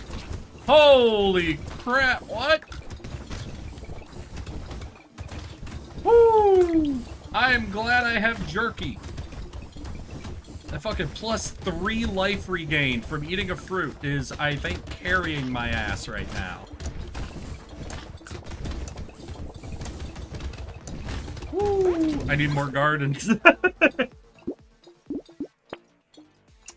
Let's take some armor. Hey, candles. Oh, thank you.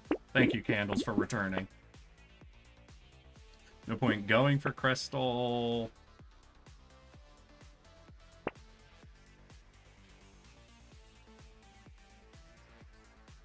You know, I think I take it more so just for the HP regen. And I'll take the luck one. We'll pass that. We could take another scared sausage. Maybe take some padding, because that gives us some scaling health during the wave as well. So what are we at for enemies? That's in secondary stats, right? We're at minus 15%? Wait, minus 15%. 5 from white flag. Is candle 10? Yeah, candle's 10. So yeah, you really gotta be sure you're done leveling up and buying items for candle. 10%. God, wait, is it unique though? Because if it's unique, so you only ever get one instance of it, that does change the map. It is unique. White flag also unique. Okay. Because I was about to say, imagine you get 2 candles. You're at minus 20% enemy spawns. I still stand by waves 1 through 15. I probably would never take enemy reduction. Just because you're locking yourself out of being able to afford expensive shit, you know? And getting a bunch of additional level ups. God, I think waves 18? Yeah, I think this is the last evolution wave. I don't think we get evolution guides on wave 19. And we definitely don't on wave 20. So if I can survive this, I don't have to deal with projectile walls again. Let's just swallow as much fruit as possible. Oh, jerky is amazing. Okay, cool. Oh, thank goodness. Do I want to take dodge? What are we at? 33, so we could still gain some value from dodge. Gonna gain padding. Ooh. Do I take schmoop or scared sausage? I think we take Schmoop. We haven't seen fried rice yet, so we're not getting good value out of scared sausage. We'll still lock it in. Maybe we get scared sausage, fried rice for the last wave. Honestly, we don't see any evolutions. Is wave 19 going to be easier than wave 18 was? Maybe. I don't want to speak too soon. If we don't get those projectile evolutions, it might legitimately be. I think those guys are my main threat.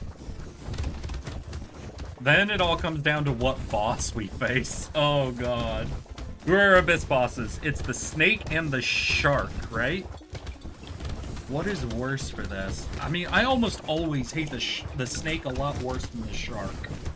The snake is also a lot more projectile oriented. Yeah, because it has the wrapping projectiles. So I think we'd rather see the shark. I think we'd rather see the shark. Oh my god, y'all, we might have it. We might have it. Okay, we're going to final wave.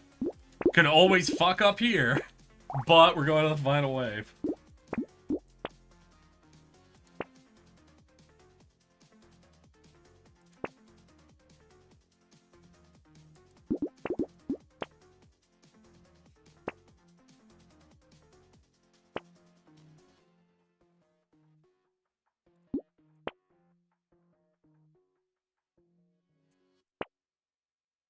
Damn. Never got offered it. Never got offered the fried rice. Unfortunate. But here we go, chat. Here it is.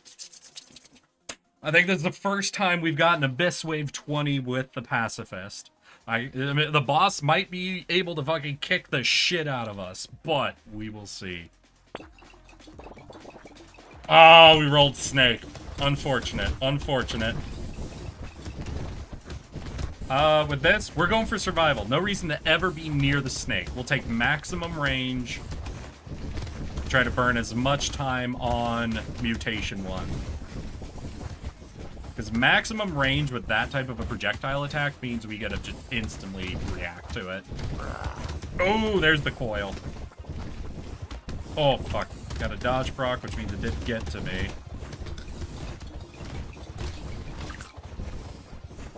Whoop. Alright. Fuck. Alright, what are we at, though? We're at 100 max HP. What's our HP regen? 72. So, almost 7 HP a second. We'll see. How much damage do I take when being hit by a project? 14. We heal 7 a second.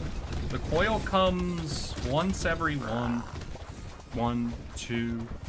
Every 2 seconds or so? Do we just win the math on this? Like, as long as we're not getting hit more than 14 damage a second, we literally do regen without even picking up consumables faster than we get damaged in that case. Oof, a lot of sharks coming.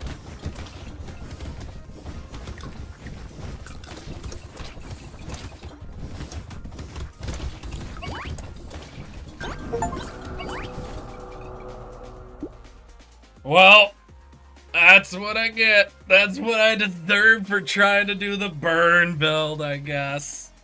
It was never about the burn. It was never about trying to beat the class. Just had to lean into the known meta of doing the push away shit. So what did we pull off? So we pulled off all enemy reductions, right? Yeah, we got the candle and the white flag. Both are unique.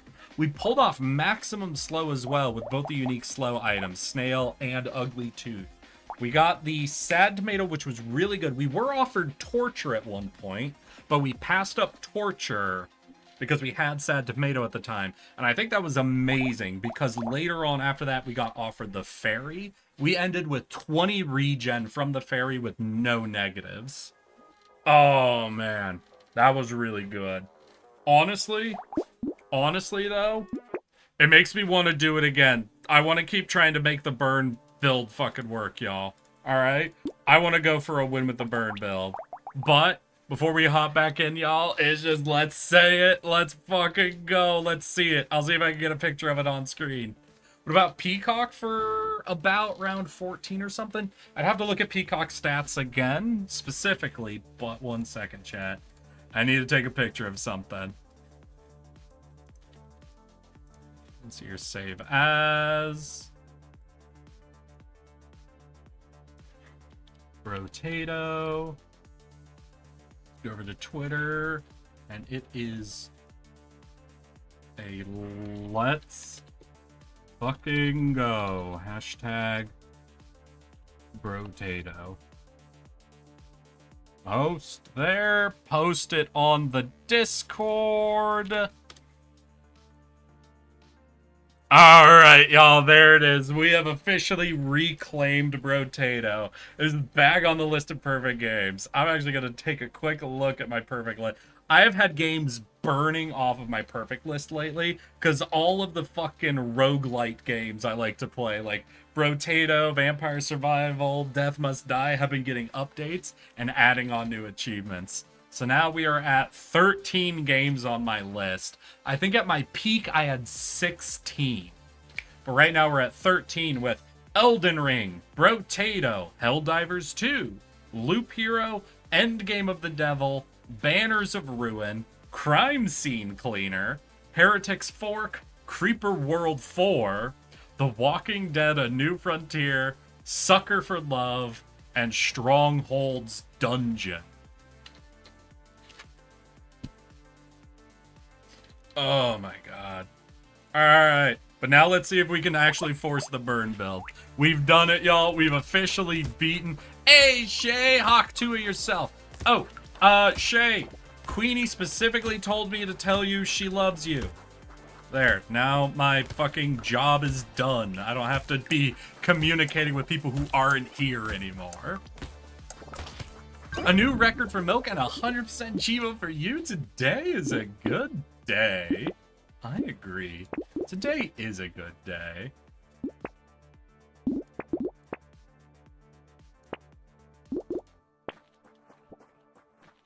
Actually, I'd say like round 9 for Peacock, especially if you're doing a pacifist run. Do you have Peacock stats for me? I know it gives you bonus achievement, or bonus experience points. It also gives enemies bonus damage, right? Is it the one that gives that bonus health, or no, bonus health is the tea? There's Peacock, and I think it's green tea. I can't remember exactly now. I just know there is an item. There's 2 items. Early Ugly Tooth. Let's go. There are 2 items that give you multiple rounds of bonus EXP in exchange for something for the next round, right? I'm tired. Oh no, Shay. What have you been up to? What's got you tired, Shay?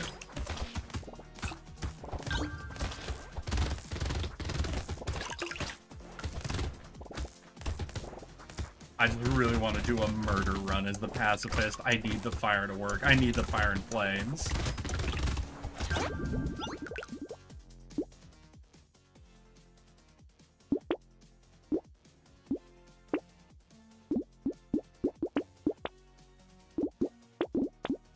Oh, I also wanted to try out a pruner run, right? Alright, yeah, let's just have some fun with the pacifist for the rest of the stream, y'all. That's what we're gonna be doing. Gonna try to force out the burn run right now. If this doesn't work, then I'm gonna swap over to the pruner. If it does work, we'll still swap over to the pruner. I won't, basically I'm saying I won't do back-to-back burn attempts. Because we do want to try out the pruner, see how high we can get the regen per consumable. See if we can get that real bananas, you know?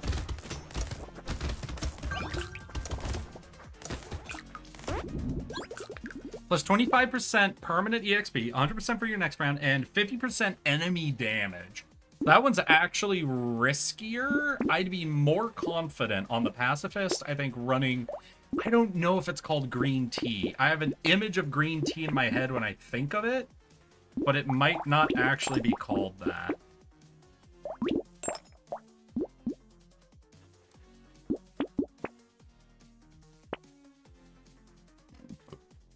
I'll try to keep my eyes peeled, and if I see it, I'll point it out to you, Myriad. Yeah, Peacock could be good. If you can get it really early, you know, that's pretty solid. I think the earlier you can pick up Peacock, the better it is for the pacifist. because like your first 3 waves, it's very easy to avoid any damage if you're actually locking in, paying attention, and not interacting with chat. But the later and later you go, the more projectiles start showing up, the more chase enemies you start seeing, and essentially the harder it is to avoid getting punished for the enemies having higher damage. Celery tea! Oh, is celery tea only 2 waves? Like, is that what it's doing?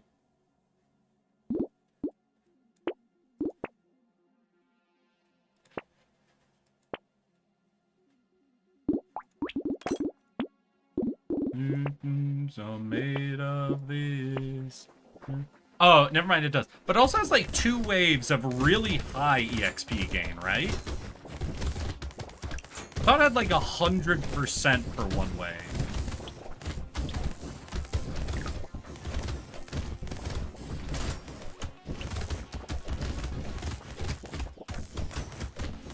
So let's hear. We already have Ugly Tooth. We're running mostly tasers right now. Hey, Myriad, if you really want to help me out, could you look up what the slow on tasers is? Because I don't think tasers actually tell you what their slow is.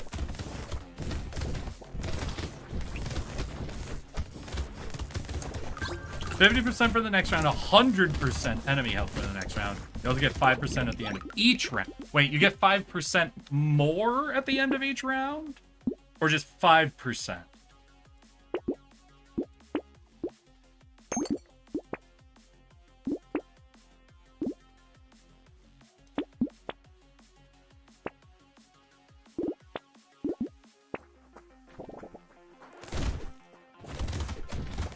I think it just says 5% at the end of each round. Alright. So, like, if you get that at round 1, does that mean by, like, round 10, you're up just a permanent 50% EXP boost? Because in that case, celery tea sounds pretty good. Toriel from Undertale. Were there more words? Sorry. I'm tired. I know Toriel from Undertale. Thanks, Shay. It is always a delight chatting with you. I take it very exhausting week. Again, this is, if I was to say my #1 problem with Brotato when it comes to this series of games, is it's the one that gives you the least exposure to the information, the stats, the data of what's happening.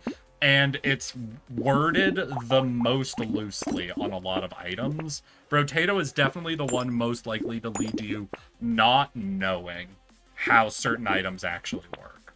Which can be very frustrating at times. Ultimately, it's fine, you know? Ultimately, you can get away with not knowing exactly how all of this works.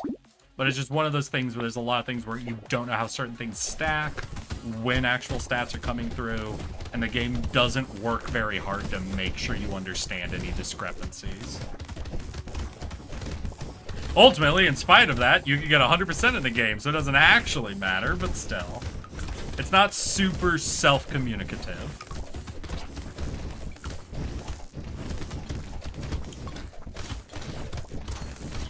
No! No, please! I don't want to do the pruner run yet! Don't make me do it! Please don't make me do it! I want to burn the world! I don't want to set the world on fire. I just want to start. Alright, y'all. We are going for a record with the pruner build. The real goal of our pruner build is not to be actually reasonable with it. We have one number we're fucking with, and it's health regained from consumables, right? We're just trying to get that to hit its absolute maximum number. What do we reach on health per food? I'm starting up a prediction. I'll give you guys like 2 minutes to get on it because I do have to pee, and then we'll get back and we will see what y'all can do. So we start at 3. I feel pretty confident we'll get more than that, but still we'll do 3, 4, 5, 6, 7, 8, 9, or we'll do 10 or greater than 10.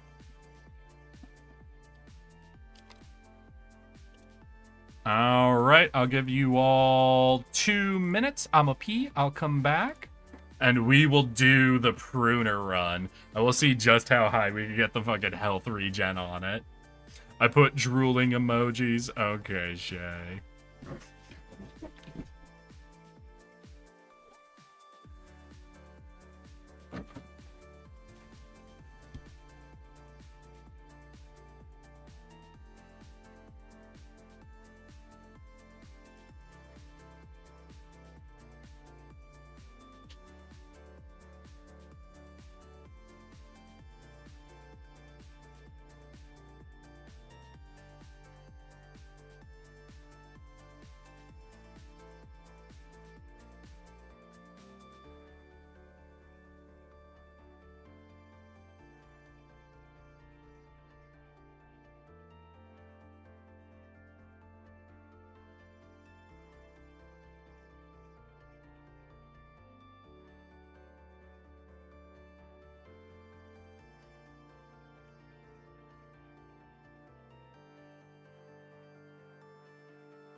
All right. Are people putting points down? Anybody trying to actually bet against each other?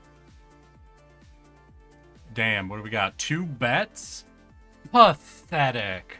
What? None of y'all want to risk anything? None of y'all think we can get something goofy going? Jeez. Insane, y'all. Okay. So, wave 1 and 2, we could probably get kills with the pruning weapons, so we'll just go ahead for it. But likely after that point, we are just going to be running and gunning. Still trying to recover from the mine. This is how you recover, Sour. You gamble and you win. Come on, what are you talking about? This is how you recover. How you expect to recover without doing this? You're being ridiculous. Yeah, Shay.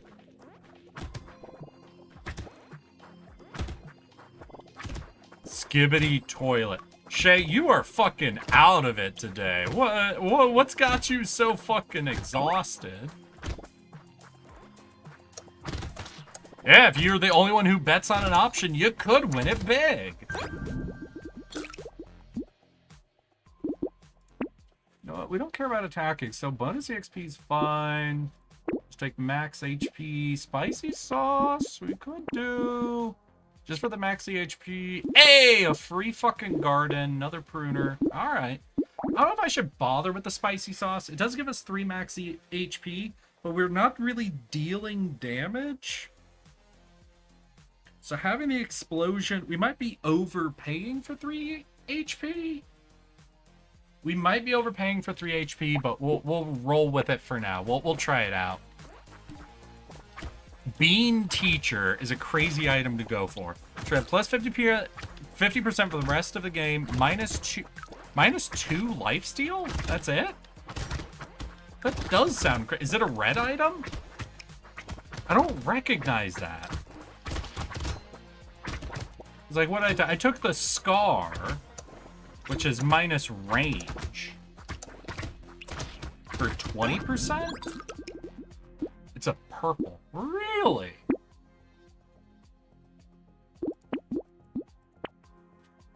Runer, Ugly Tooth. All right, yeah, lock all that in. I guess with this, with the amount of consumables we're doing, we'll also want to keep an eye out for Penguin for potential HP regen. Jerky's going to be the big thing for pushing that number we want to push up.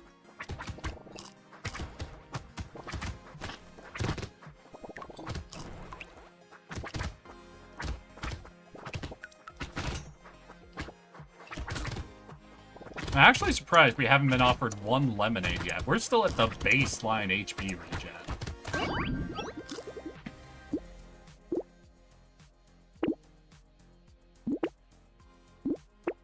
Armor. Burden. Damn, alright, they just offered me everything.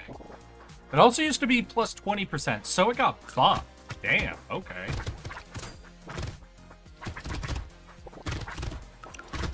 And what's interesting is now that I have Ugly Tooth, I actually am encouraged to try and attack everything. Because even if I don't kill it, I slow it down.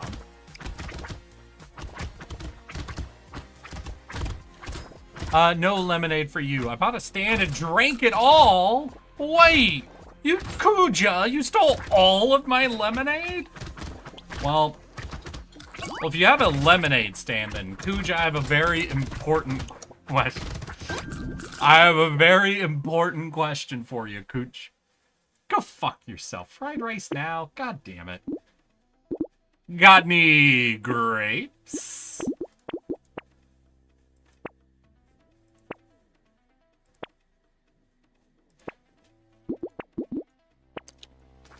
You can get coral, maybe? Yeah, the standstill one.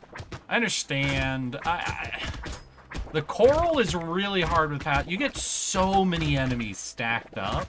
And it's really hard. You can't, like, actually stand and use it. Like, obviously, you can get ahead of the group, stand and heal. Like, you can go, heal, heal, heal. I think once you get Ugly Teeth and the snail, maybe you can do that. But it's just so risky, especially on later waves, that I don't know if coral's ever really worth it for the grab. Like, maybe if you have a ton of instances of coral, because I think coral is non-unique. It might be limited, but I don't think it's unique. So you could go a little crazy with it. I'd be very nervous. You know, I'd be very nervous.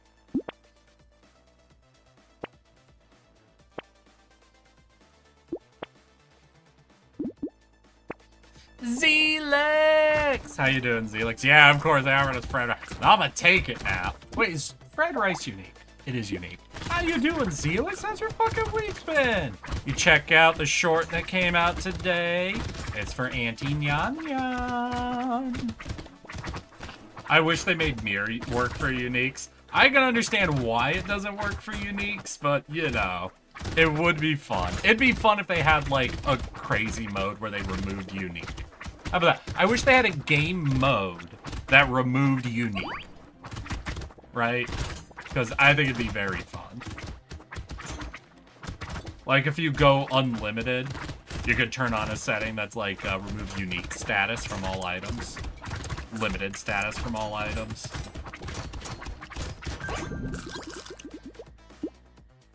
Oh, yeah, we'll take alien magic, that's fine. Get some more max HP.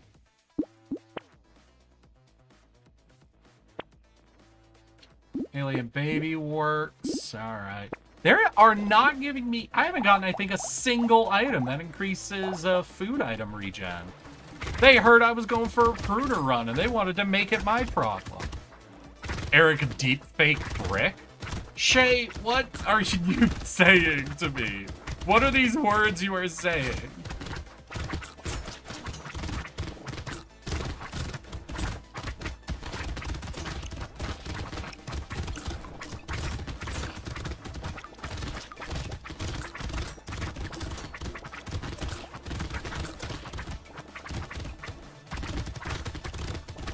Oh, that's not good. That's not good. Oof. Oh, the goddamn... Having no push is really bad for the anglerfish specifically. I think I might be barely okay, though. I think I might barely keep ahead of it. Yeah, just barely. Let's get some movement speed after that. Yeah, that's a big ol' let's get some movement speed type of moment.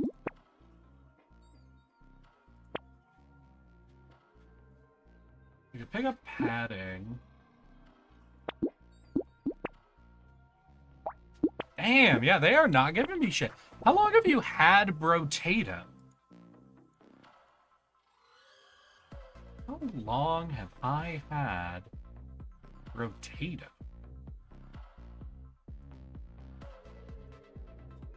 View your stats? Well, I got the first achievement on August 8th, 2023. Yeah, my oldest achievements, I think, are August 8th, 2023.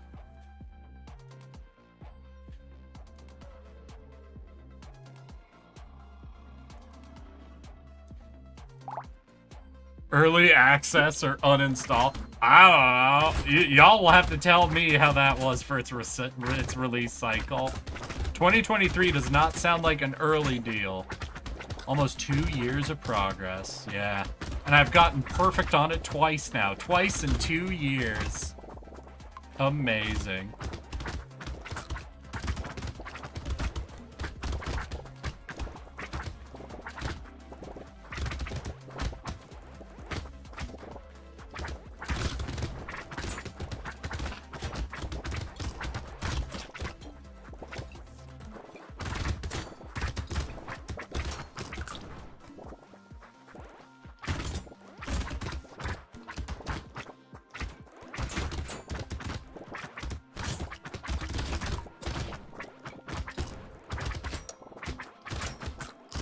What we have fried rice, so we could look at getting things like scared sausage, snake, yada yada. Maybe I'll consider that. Padding, pruner. Hey, our first lemonade. Hey, and weird food. All right, so we are currently at 3, right? Because we have nothing. 3, 4, 5, 6. We are currently at 6 HP regen per food. If you have your money on 6, better hope I see no more items or I die this wave. If you bet below 6, you are definitively out already. Because I'm not going to take any of the items that reduce it.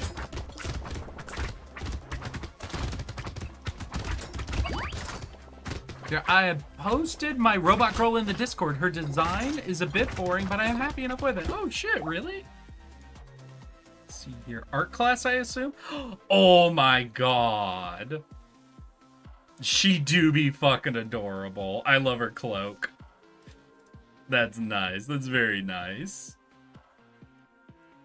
Thank you for sharing, Sour.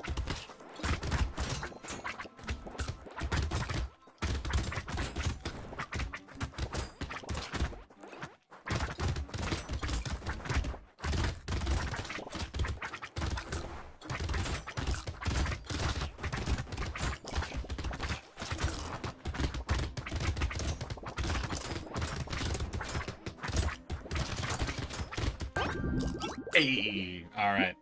Get through. I'm not feeling, interestingly, even though we were getting hit quite a bit there, I wasn't feeling like super under threat, you know? So we go campfire. I mean, it'll give us more burn damage, some HP regen. It also loses us some speed. I think I'll skip it. I won't bother. Yeah, here's the coral idea.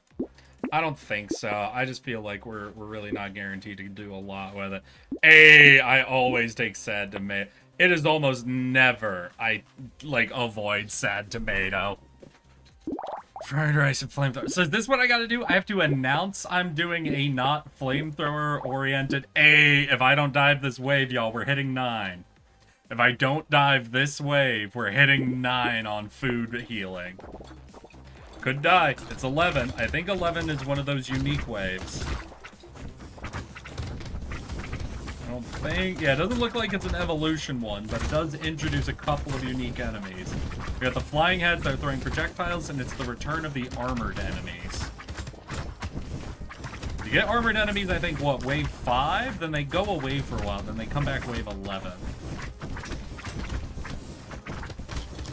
Hey, already working on another one, or rather the artist I pay is working on it. She'll be a little basic, but she has Polycoria, which is swag. Hell yeah.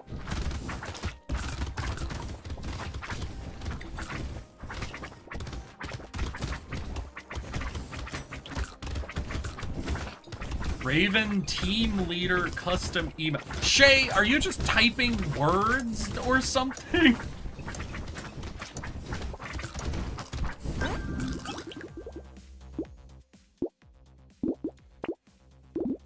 There we go. We are at 9 HP regen from food, y'all.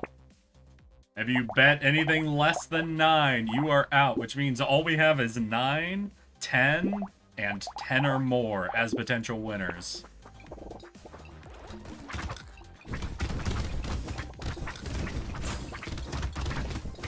Is that listed in my secondaries? Consumable heal. Wait, what? Consumable heal 6.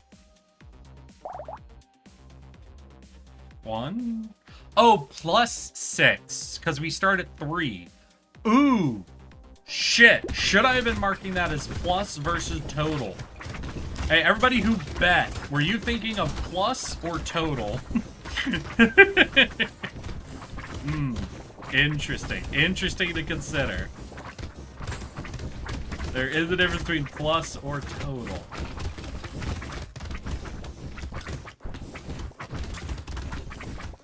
If you die exactly now, then total. I understand your argument, V, and I appreciate your honesty.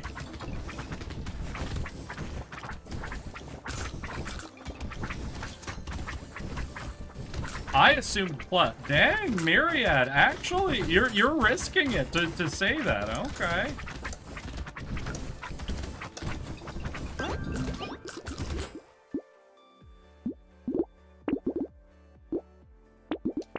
Do some burn, increase our burn chance so we get more value out of the fried rice.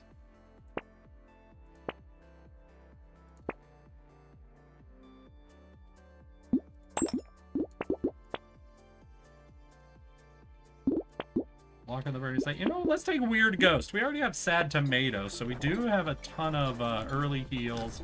Got some gardens. Oh, okay. Maybe Alien was bad. No, I think we'll hit full HP. So, Alien was a good grab. Yeah, if you hit full HP at any point, that means Weird Alien was a good grab.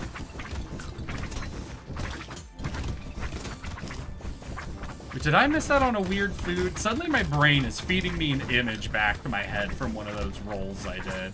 I might have missed out at +2 to the food.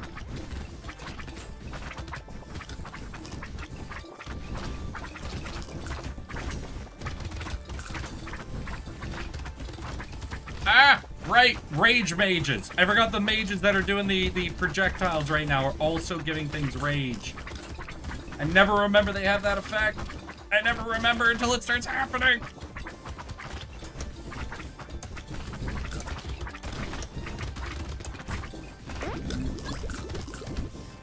There we go. That's good. We'll take the snake, take the free reroll. Now I gotta take it slower because apparently I'm missing food from time to time. Baby squid is okay. Another scared sausage. That's 3 out of 4, right? So we're at what? 75% chance to apply burning? I think is how that's working. Oh no, that's increasing the number of burning stacks, but it's always 25%. Okay. Okay. No, I understand. Still is good for fried rice. But maybe I don't take any more, because we don't want more stacks of burning on a single target, because that means they die. We don't want them to die. We want them to burn forever, so that we get the HP regen out.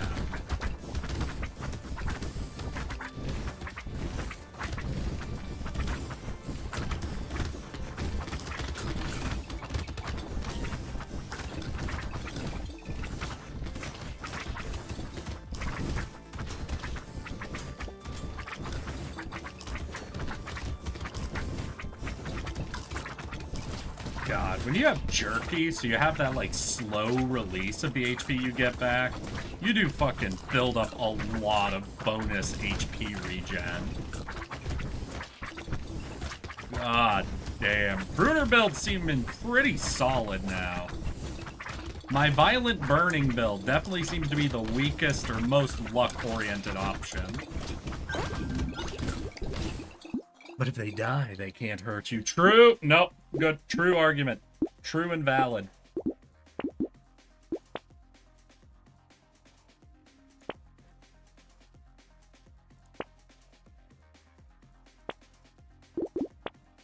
Get a snake. Increase even more. How much fire spreads? Okay. Actually, how long do you think you could survive with either stick or golem? I mean, I've won as Golem before. What is it? Golem can't heal, right?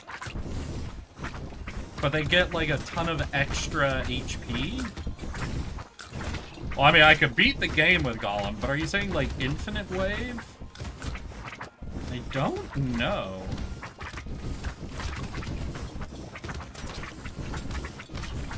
I guess it depends how much damage you get, because if, like, you're full clearing waves, you know, you can get to the point that nothing can touch you, essentially. Especially because I think the Golem, once he takes half HP, he, like, gets double attack speed, doesn't he?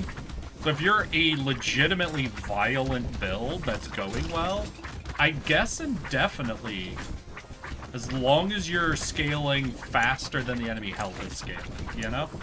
Like, if you get a couple, if you get, like, the early ring, then maybe.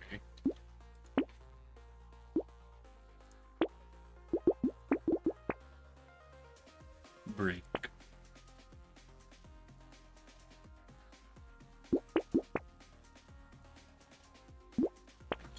Wiki implies that it's additive, meaning 4 sausages is 100%. It's not 25% chance to apply 4 stacks of burning? Are you sure?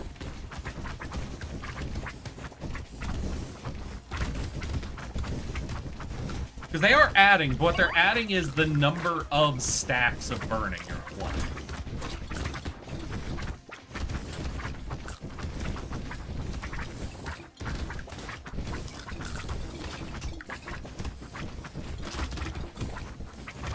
Oh man, I gotta be living near these gardens right now. Holy shit. Oh, there are so many projectiles. Ah! More fruit, please! Oh god, I'm at 10 seconds still. Alright, but we have like 8 dense-ass stack of fruit. Okay, yeah, no, look at that. Look, if we have enough fruit in us, we could be shot forever, I think. Oh!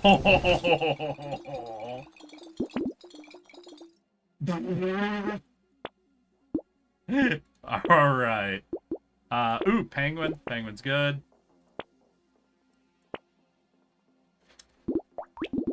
Create some pruners. Let's fucking go. Like a normal. What about stick though? Because you need to be just dealing constant lifesteal. Stick. I already don't like. I guess. Are we saying Crash Zone, Abyss, or doesn't matter? Because Abyss is particularly punishing the melee builds. Crash Zone not as much. I think that kind of changes it. If you want to see me just run like a default character stick build, or are you saying pacifist stick? Are you saying pacifist stick? Or any character with stick?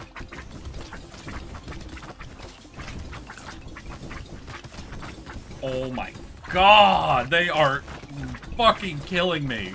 Holy shit, this is worse than the evolution wave. What has happened?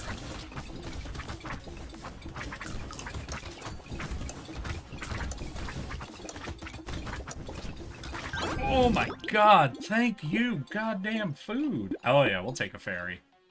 Oh, we'll definitely take a ferry. Now let's reduce enemy count. Oh, we could take... Oh, right, celery tea isn't, unique. Okay. I'm just gonna be rolling looking for more food boosts, because I want to get higher. I want to get higher on my food. Lemonade's not unique, is it? No, lemonade's not unique. I know jerky's unique. I don't think weird food? What is it? Weird food? Your weird food's not unique. I'm just not rolling high for these. Damn! Ooh. So, sick. So a 6 stick run? I'm willing to give that one try. Does he start with stick, though, or would I have to find a stick?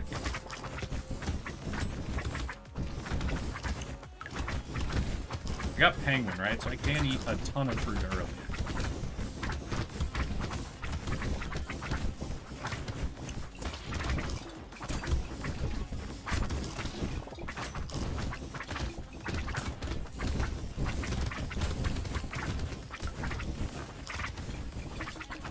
So, what's very funny about penguin and jerky is Penguin and jerky have an insane combination.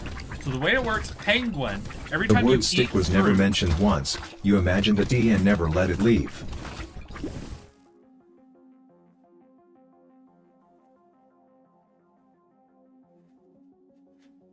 That's sick though. Imply where was the original Gollum comment?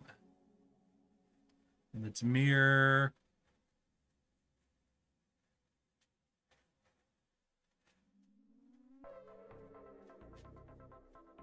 Let's hear. Actually, how long do you think you could survive with either sick or Gollum? How long? I mean, I've beaten the game with both of them. How long could I survive? Well, I could beat the game with them because I have beaten the game with them. I guess fundamentally, what's the question, though?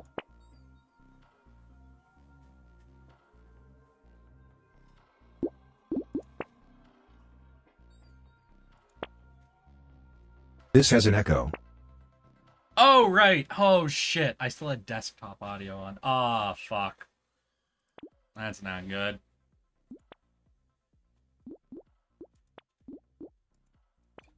Alright, y'all. It looks like we are at... Let's see, this is wave 19. It's like, so 9. It looks like we capped out at 9 this run. We've got one more shop we can visit, but... Unless we see a lemonade or a weird food during the next shop, 9 is what we're at. Did anybody bet on 9 exactly, or did anybody who was going to bet on 9 bet on 10 or more? Alright, I'm trying to think, why would you cap at 9? If you thought I would hit 9, I feel like you'd be pretty confident I would hit 10 or more. You know what I'm saying? You know me saying?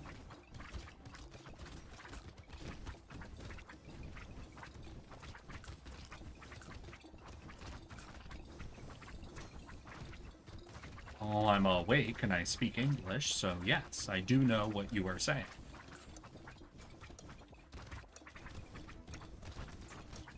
If you'd be willing to do a sick run, I guess. Alright, we could do a sick run. Sick. Weird food lemonade. Weird food lemonade. Come on, this is the last store. Oh, boy. Damn. Alright, chat. We will pay it out then, because it doesn't matter what happens. We won't get an item from the next wave. So it was 9 exact... We had one person bet on 9! Holy shit! Who is this? Do I get to see?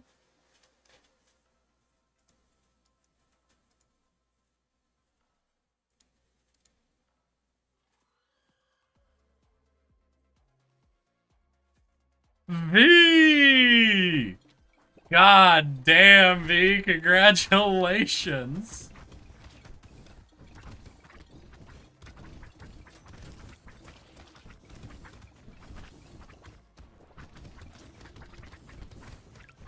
I don't even know how much you actually gained. I don't think there were as many massive bets going on there.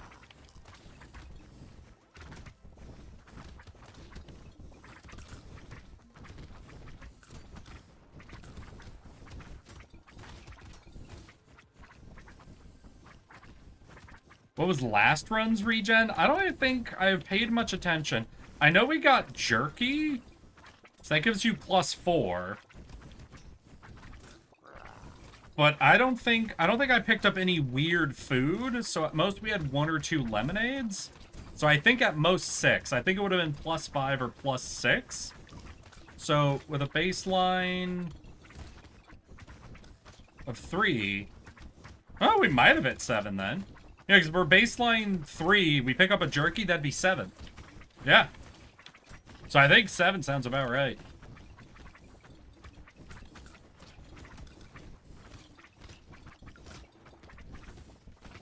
Damn, I couldn't get a fucking pacifist run for 2 streams. Am I about to get 2 pacifist run wins? One with pushing, one with pruner. Well, y'all, if you want to know how to get a pacifist run with a pruner, there you go. Alright, we had one request, right? You wanted to see me do a sick run? Okay, sick. Max HP, 25% lifesteal. Take 1 damage per second. Minus HP regen. Okay, so no regen. We need lifesteal. And I can do any type of build with this Myriad, or do you want to add in any more little challenges to the sick run?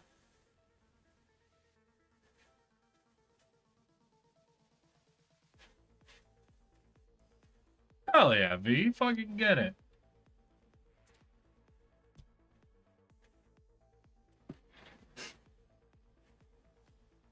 So Myriad, what is it? Take Ghost? I'd probably take a Ghost. You could do any build? Hell yeah. So I'd either do Ghost Flint or Slingshot. Well, let's do Ghost Flint. Let's go for real insanity when it comes to lifesteal. So all we have is bonuses to lifesteal and there was one other stat, right? Max HP. And we don't even have a negative to the modifier for HP regen. We just have negative 100. So it's not useful to pick up HP regen, but we don't have any negatives to the modifier. Okay. Let's just get the, let's start stacking, you know? Combo those up early. We'll do pickup range. Pick up another one of these. Lock that in. We'll go all the way up to a purple early on. And what do if I'm doing a ghost build, that also means we have to keep our eyes peeled for fishing hook. Everybody in chat, scream at me if you see the fishing hook. We need to force out a curse onto the ghost weapons. That is the best way to play ghost weapons, is to get a cursed one.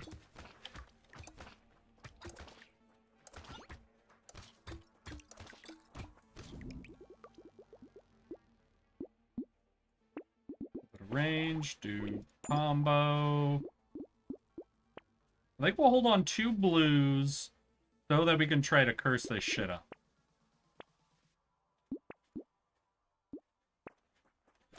I mean, the weird ghost that drops you to 1 HP. Do they even allow you to do that with it? They definitely allow you to do that with this guy.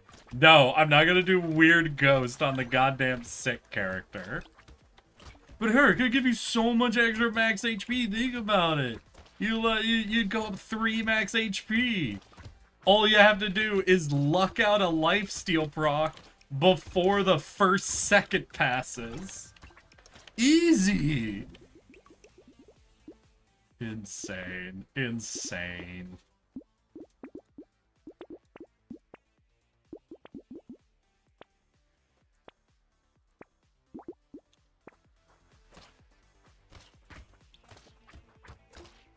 So you just want to see how long, like, you want to see if I can beat it as it's, I mean, I have the achievement. Obviously, I can. Are you just trying to figure out, like, do you not have a victory with the sick Myriad? Trying to figure out a good build to do with them? If you ever want to know a weapon that is always a great one, no matter who you're playing, and this dude's offered it, so I highly recommend, is Slingshot. Slingshot is essentially the game on easy mode. Slingshot is solid because it's a primitive weapon, so it gives you just a ton of max HP just from picking up multiple copies of it. And it has a relatively high attack speed and a really good effect in that it bounces. It just gives you so much solid shit that as long as you don't have a class that's going to give you active negatives, so like ranged weapons or anything like that, it'll as a weapon essentially solo carry you through a lot of different classes.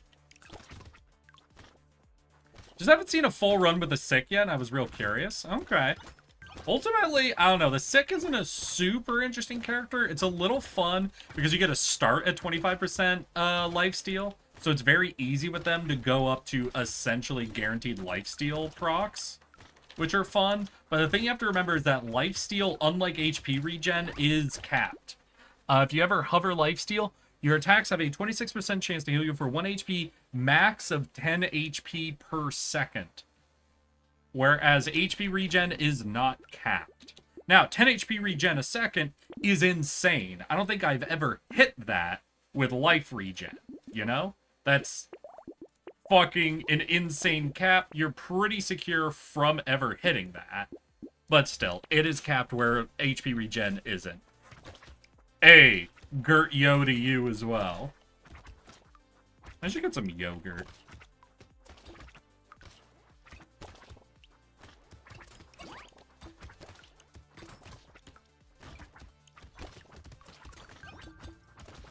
I took a few free hits in there I shouldn't have.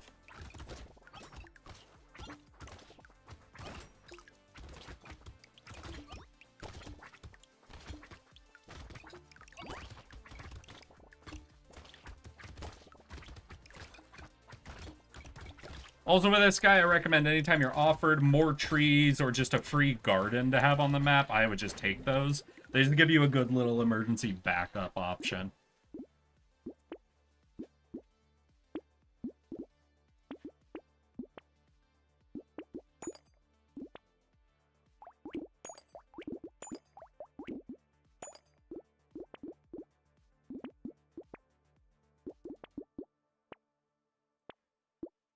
What are we up to? 32%. Hey, let's go.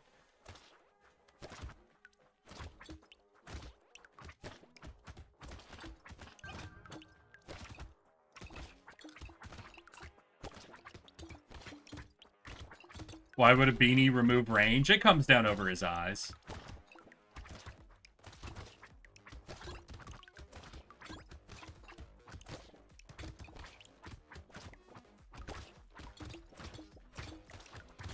Woo, trying to get to the loot goblin. That's all I want. Okay, now I'll back up a little bit.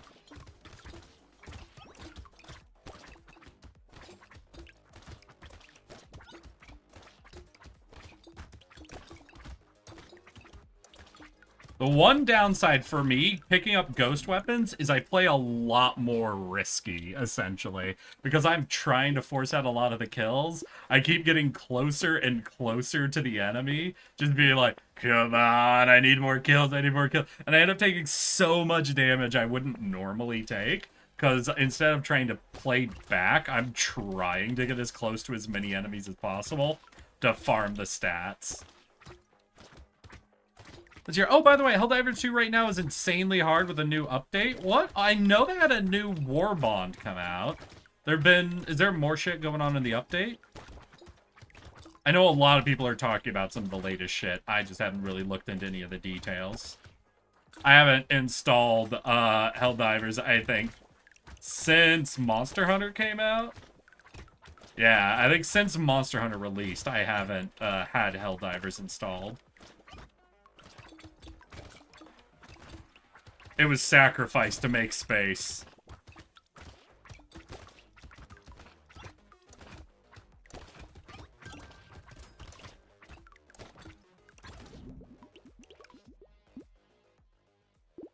Hey, regen! Hey, regen!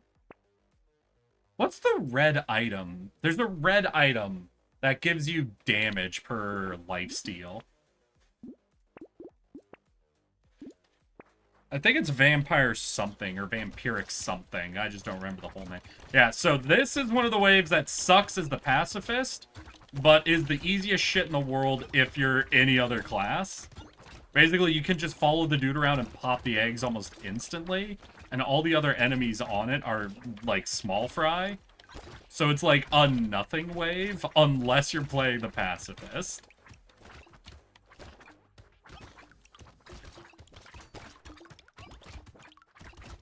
Like, I don't think there's any other class I struggle. No, there is one other. What is it? It's the guy that has 100% negative damage, but gains 10% damage, or 1%. It gains damage as they take damage, essentially. That is another class that struggles here. But it's very similar reasons. It can be very hard for them to build up the damage they need mid-wave to clear the eggs quickly enough.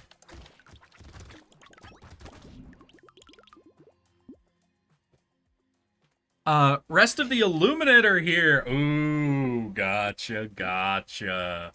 Big Illuminate coming in, understood. Let's see your camos, as well as scopes, magazines, muzzle, grip. Probably around 8 or 9. Even I'm struggling on level 7, this new update with current planets. Okay.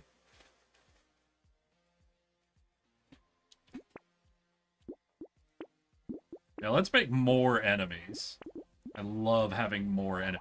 Ooh, shit.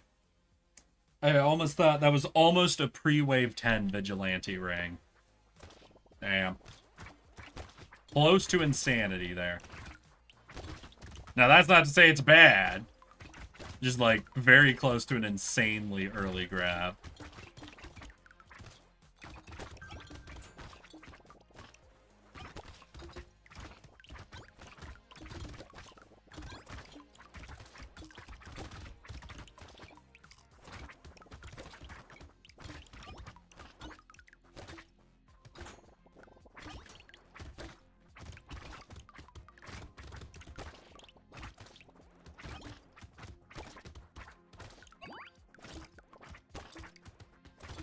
Bloody Hand adds 10% lifesteal, 2% damage for every 1% lifesteal you have, and you take 1 damage a second.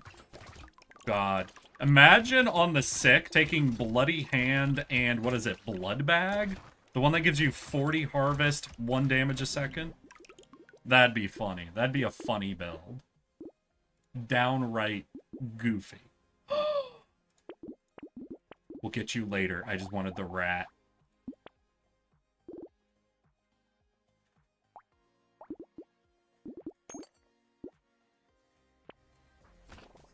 Alright, wait, is Rat unique? No, Rat is limited, and Gentle Alien is limited. So the enemy reducers are unique, the enemy multipliers are limited.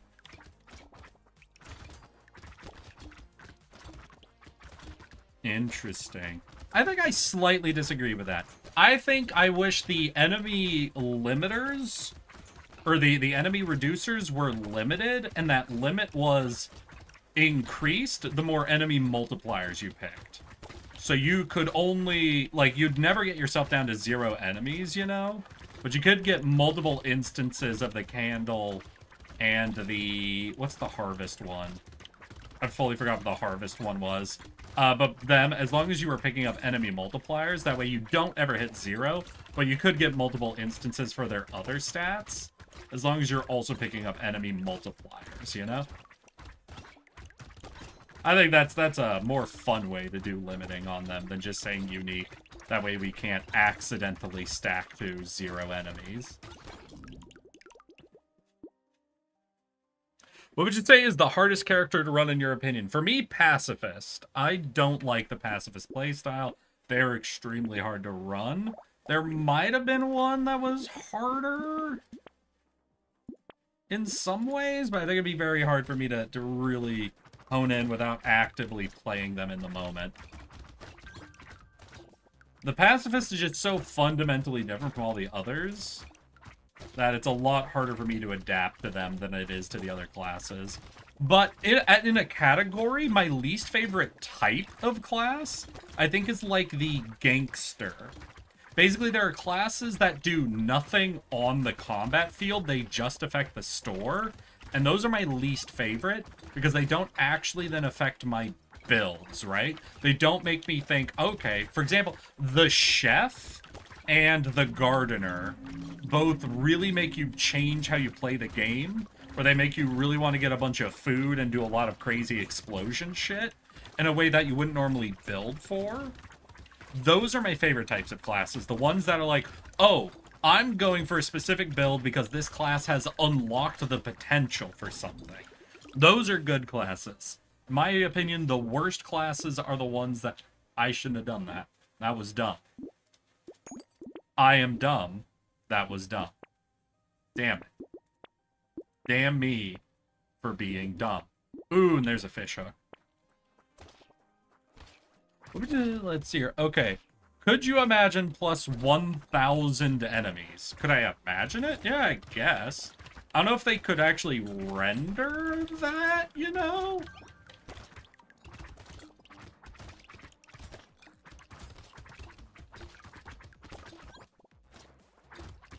$1,000 enemies plus ghost weapons means you suddenly have infinite scale.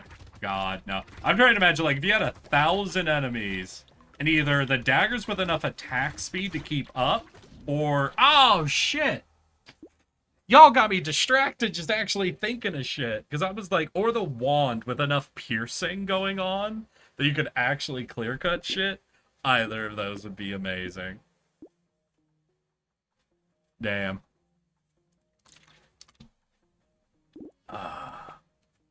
Let's hear. Did somebody wanted for me to do another character as a run, right?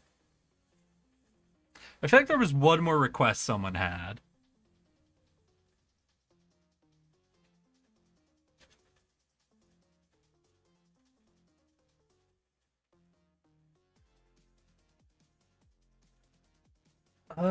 But no, so I'll just go down the list. Well-rounded, doesn't matter. It's a nothing character, you know, essentially. Fine with the brawler, fine with crazy. Chunky is a little uninteresting, but okay.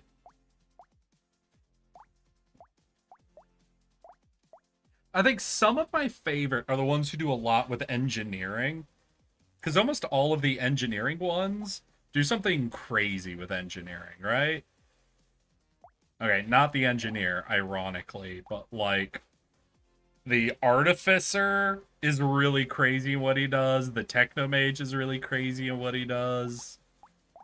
The builder is absolutely insane in how he fucks with engineering.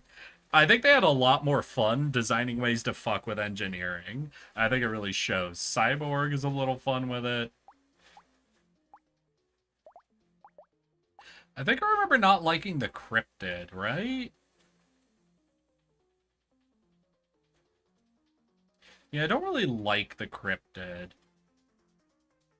But they at least are pretty unique. Druid, oh, I remember the Druid just being OP as shit for some reason, but I'm not going to reread all of them. Was it Golem? Yeah, Golem. 20 max HP, HP modifiers increased by 33%, armor increased by 33%, plus 40% attack speed when you have less than 50 HP, plus 20 speed when you have less than 50 HP. Okay. Let's go Ghost again. You know, I'm going Ghost. That's me. Downside of Golem of Ghost is we get a lot of armor reduction, and he wants to build armor, but, you know, we got a lot of HP, and HP's fun. Wait, do I want to take damage? Right, we gain attack speed, right? So we get faster shots with our wand. 50% HP. So we have to get down to, like, 20? Alright, so new way we're running this dude is we're going to run right in, right away. Especially for the early waves, get ourselves down to 50% HP to get the increased attack speed, to get the increased scaling. God damn it. So we got to get to, we're at 41 now, so still 20, I think.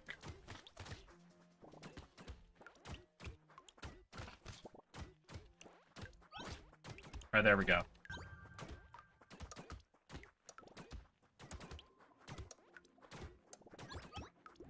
Hey, I think that attack speed did get us that extra. Right, let's go. More max HP.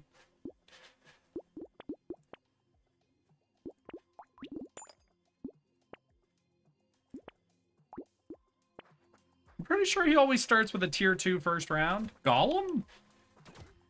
The king. Oh, yeah. Well, he can't equip any weapon below tier 2, right? So they just let him start with a tier 2.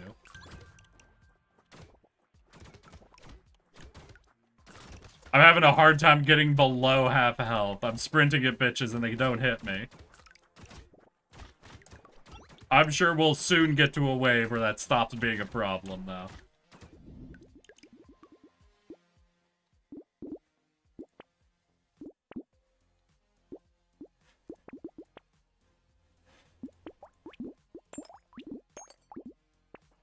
Let's go, let's go. Yeah, hit me! Hit me!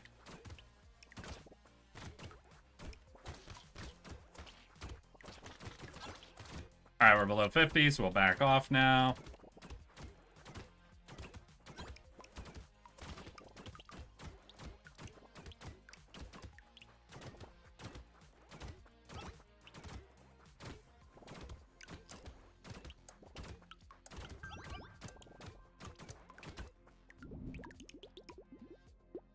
This is so dumb. This is such a dumb way to play this character. But goddamn, is it efficient.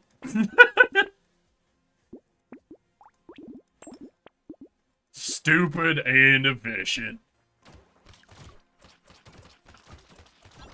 Alright, below 50, back off, and just use that attack speed.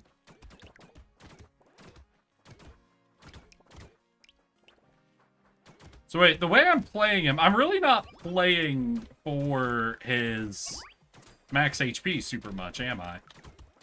Oh, wait, but I want a lot of max HP so that my halfway to HP point is good. So wait, is the golem even meant to be played at full health?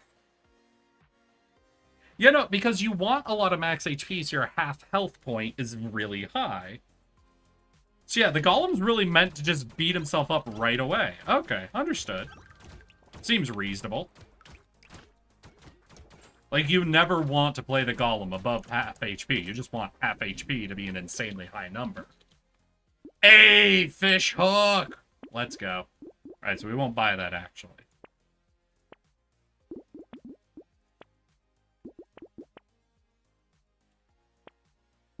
Alright, so we'll do that. What are the chances of it getting cursed? 20%? Alright.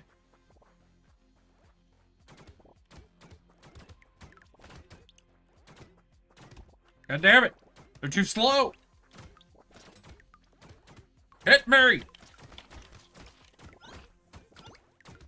We at half yet? Okay, definitely at half now. Might need a third scepter. My attack speed's really not keeping up for the most part.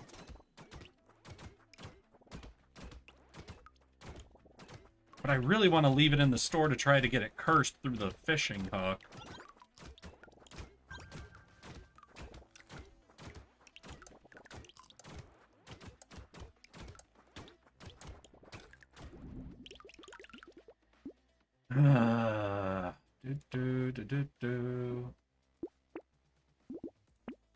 Yeah, we'll take it.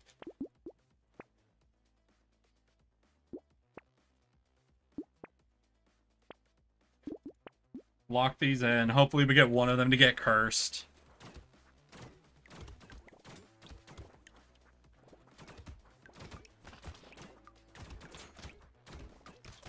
Alright, I think that's half. Yep, below half. Good.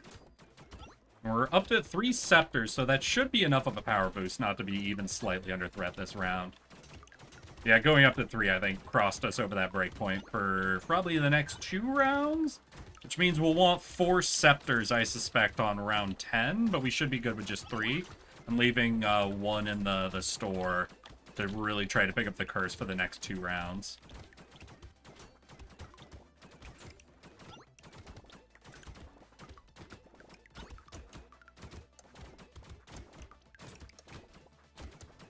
Maybe I should look for some piercing. More trees.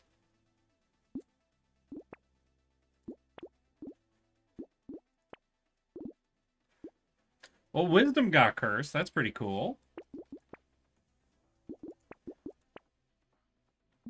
Alright, we'll do that. We'll leave all those in, see if we can't pick up a couple of curses.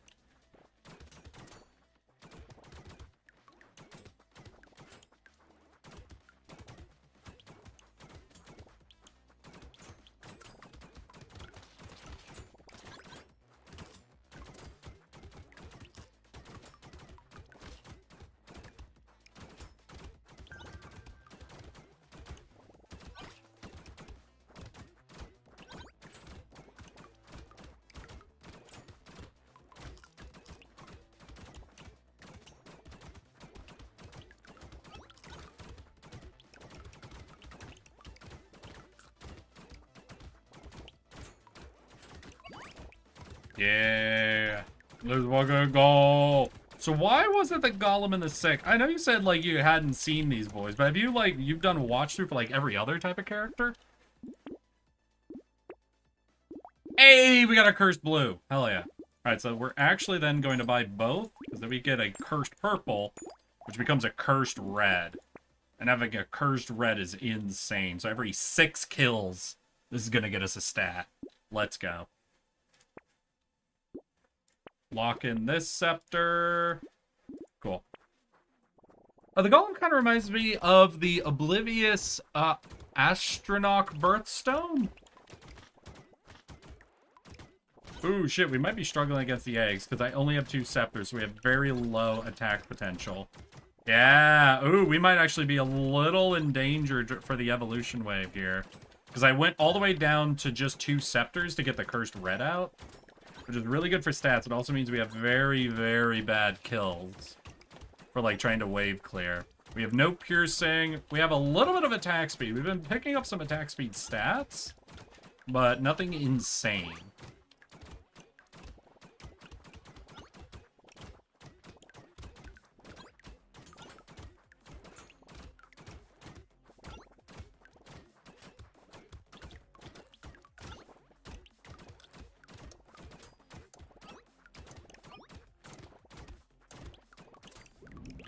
Yeah, I don't think it's worth it for us to be trying to force out the half health anymore. Like, we still want to half health ourselves. I'm gonna pick up one. We'll keep this blue locked in. But I don't think we're gonna force it out anymore. Oh, did we have another fish? I got so locked in at looking at the scepters. I don't know. For some reason, I think I thought in my head fishhook was unique, but you're right. Is it limited? Is it limited up to 100%? Yeah, 20%. No, it's limited to 3.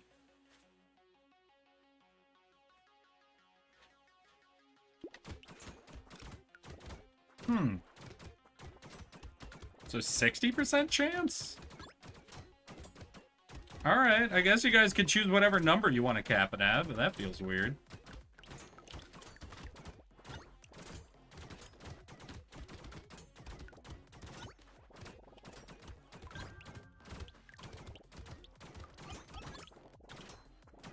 Listen, you know me. When I lock in, I stop noticing shit. I really need at least one level of piercing. Definitely need at least one level.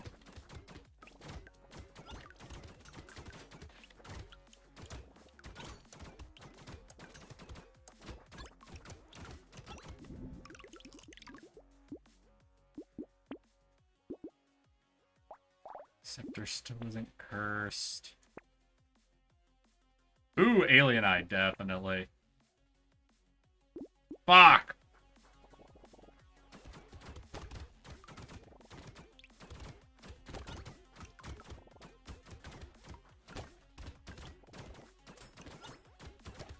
No, who was the dude that we went absolutely insane on the HP for?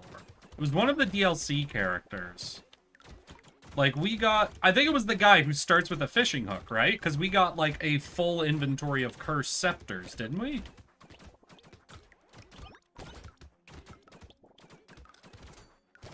We went above 300, like, max HP.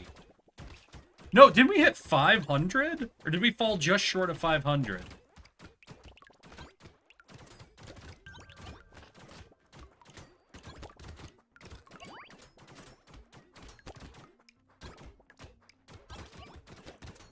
Oh, went to half health. Hey, there's the attack speed turning on at least.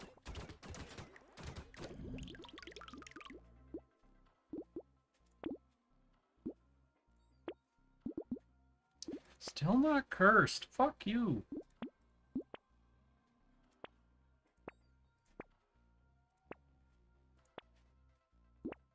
Oh, we'll take a double lock-in. I won't lock in the Dangerous Bunny just so we don't accidentally hit it instead of one of the scepters. Best option, we get a cursed purple, because then we'd have 2 cursed reds.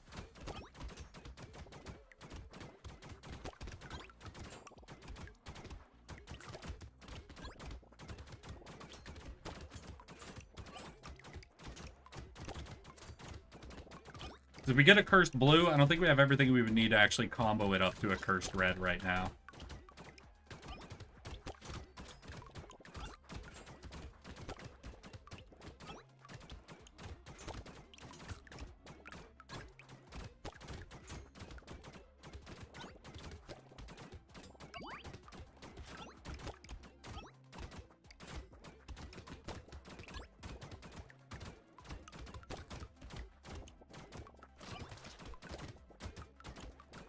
Let's just take the damage to 50%. Yeah, let's just get that attack speed.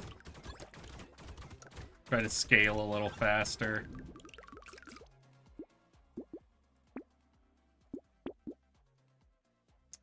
None of them? Alright, well, let's pick up something. Let's not over-lock in the store. Ugh. God damn it. That might be bad. We're still at 3 scepters, and I wanted to be at 4 by this point. There's just such high potential for us being able to pull off a lot of cursing on our scepters. Ugh.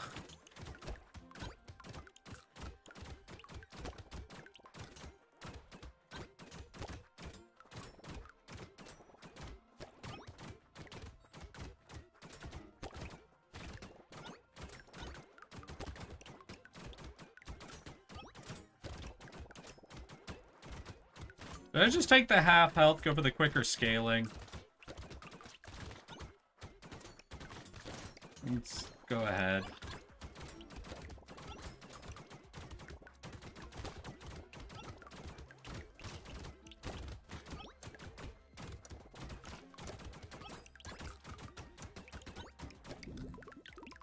We're at 232. Pretty good. Hey, both got cursed. Oh, hell yeah. Let's fucking go. Hell yeah. 3 cursed scepters, 1 normal, 2 of the curses are red, 1 curse is purple. So we're at what, 7? No, 6 and 9. Hell yeah, for the big ones. Oh, we're gonna go crazy. We're gonna start just popping off with our health. I mean, our health is already over 200. This is so good. Let's go, let's go. Die, die, die, die, die, die. You know what? I think I'll just take the half health. Let's take the stat boost.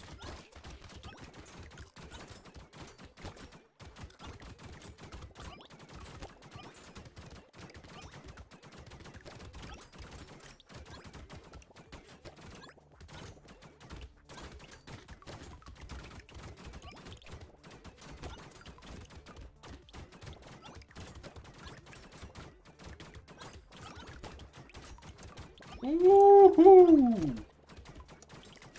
Damn, did we go up like 40 HP?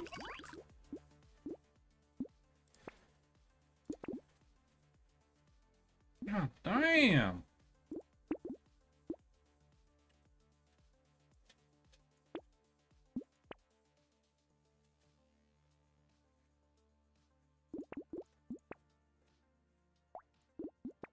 Oh, shit. If either of these gets cursed, that puts us up, I think... No, but I wouldn't want to combo it into this one, because this one's already cursed. Yeah, so we might hold off. We might just hold on to, like, 2 cursed purples to try to get them to combo with an uncursed one, so we can take an uncursed one right away, you know?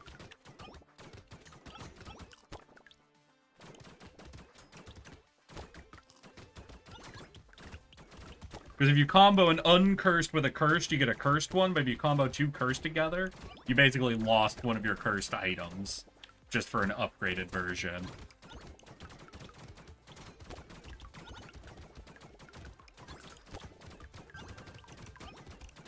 Alright, so wave 15, 300 max HP, let's take our halfway point. Let's get that attack speed.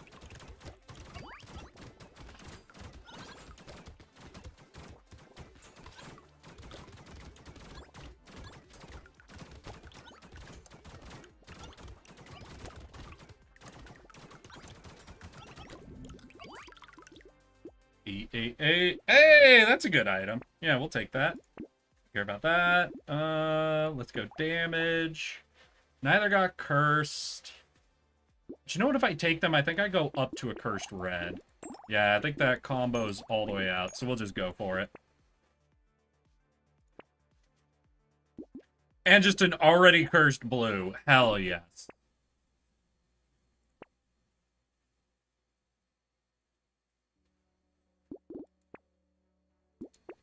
Let's fucking go. Hey, yeah, we're going to be unreasonable when it comes to max HP.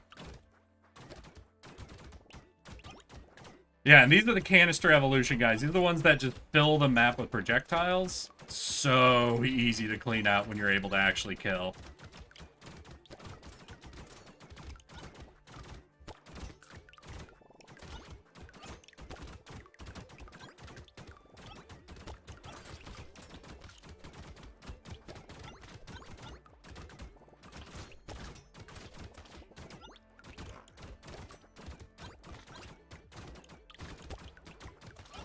There it is.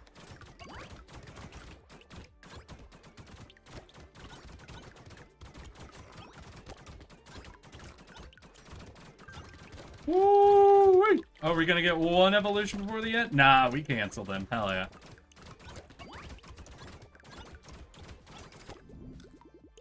$271. Are we gonna be? We might be. Fucking 500 this time, honestly. For max HP? We're gonna be 500? There's a cursed blue. Yeah, we'll take that. Yeah, both of those will be great. Y'all, I think this is gonna go even harder into the max HP than that one build we did. Yeah, we're definitely, I'm calling it now. We're gonna beat 500 max HP easy. So what do we want? That means we want as many instances as Alien Eyes as we can get. Yeah, because Alien Eyes isn't limited or unique. If we could get more Alien Eyes, we take them every time. Oh yeah, let's take the half health. Yeah, let's scale faster. What am I doing? It's so hard to fight the instinct to take no damage.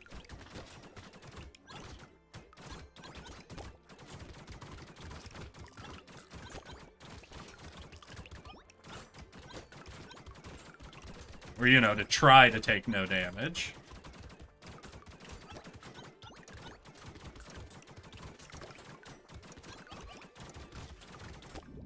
Oh, God, there it goes. Oh, shit. Well, no, that's HP regen. Let's buy both of these. Normal purple. If we bring that down, we could go to another cursed red. Hell yeah. Wait, no, we'll take the damage. Fuck. Hey, you, get over here. I need damage. Fuck.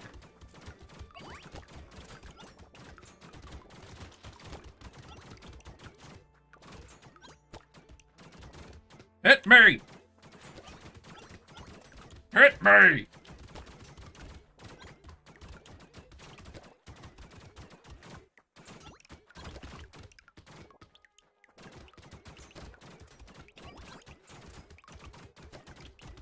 You know, I need the sad tomato. Start every match at that half health spot. That would actually, wait, that would actually go pretty hard now that we're above like almost 500 HP. We'd still have 250 HP to work with, but we get a start with the bonus to our attack speed. Now, obviously, beyond that, a sad tomato's actually a bit of a waste, you know? But still. Hey, community support's good. Cursed red.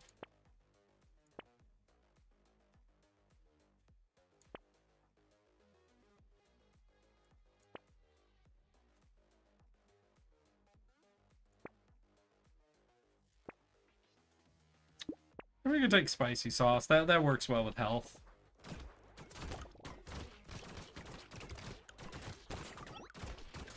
Come on. Not quite. I need to be below 235. Alright, there we go.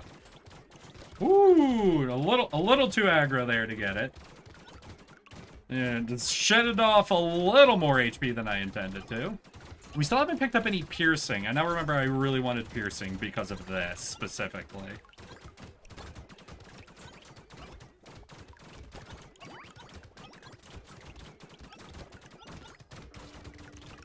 Alright, that, unfortunate, but now I'm reminded I have that item.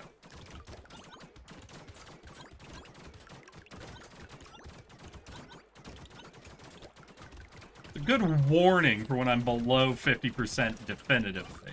Now that triggers at 40, not 50, but still.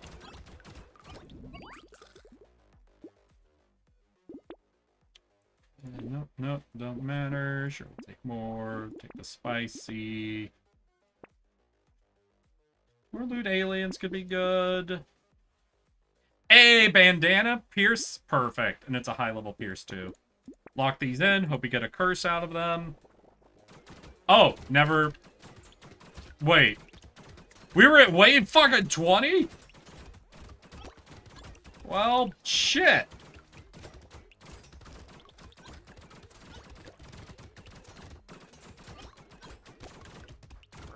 Well, there you go, Myriad. That's a fucking Golem run. Just get fun with it, basically, you know? Just get goofy with it.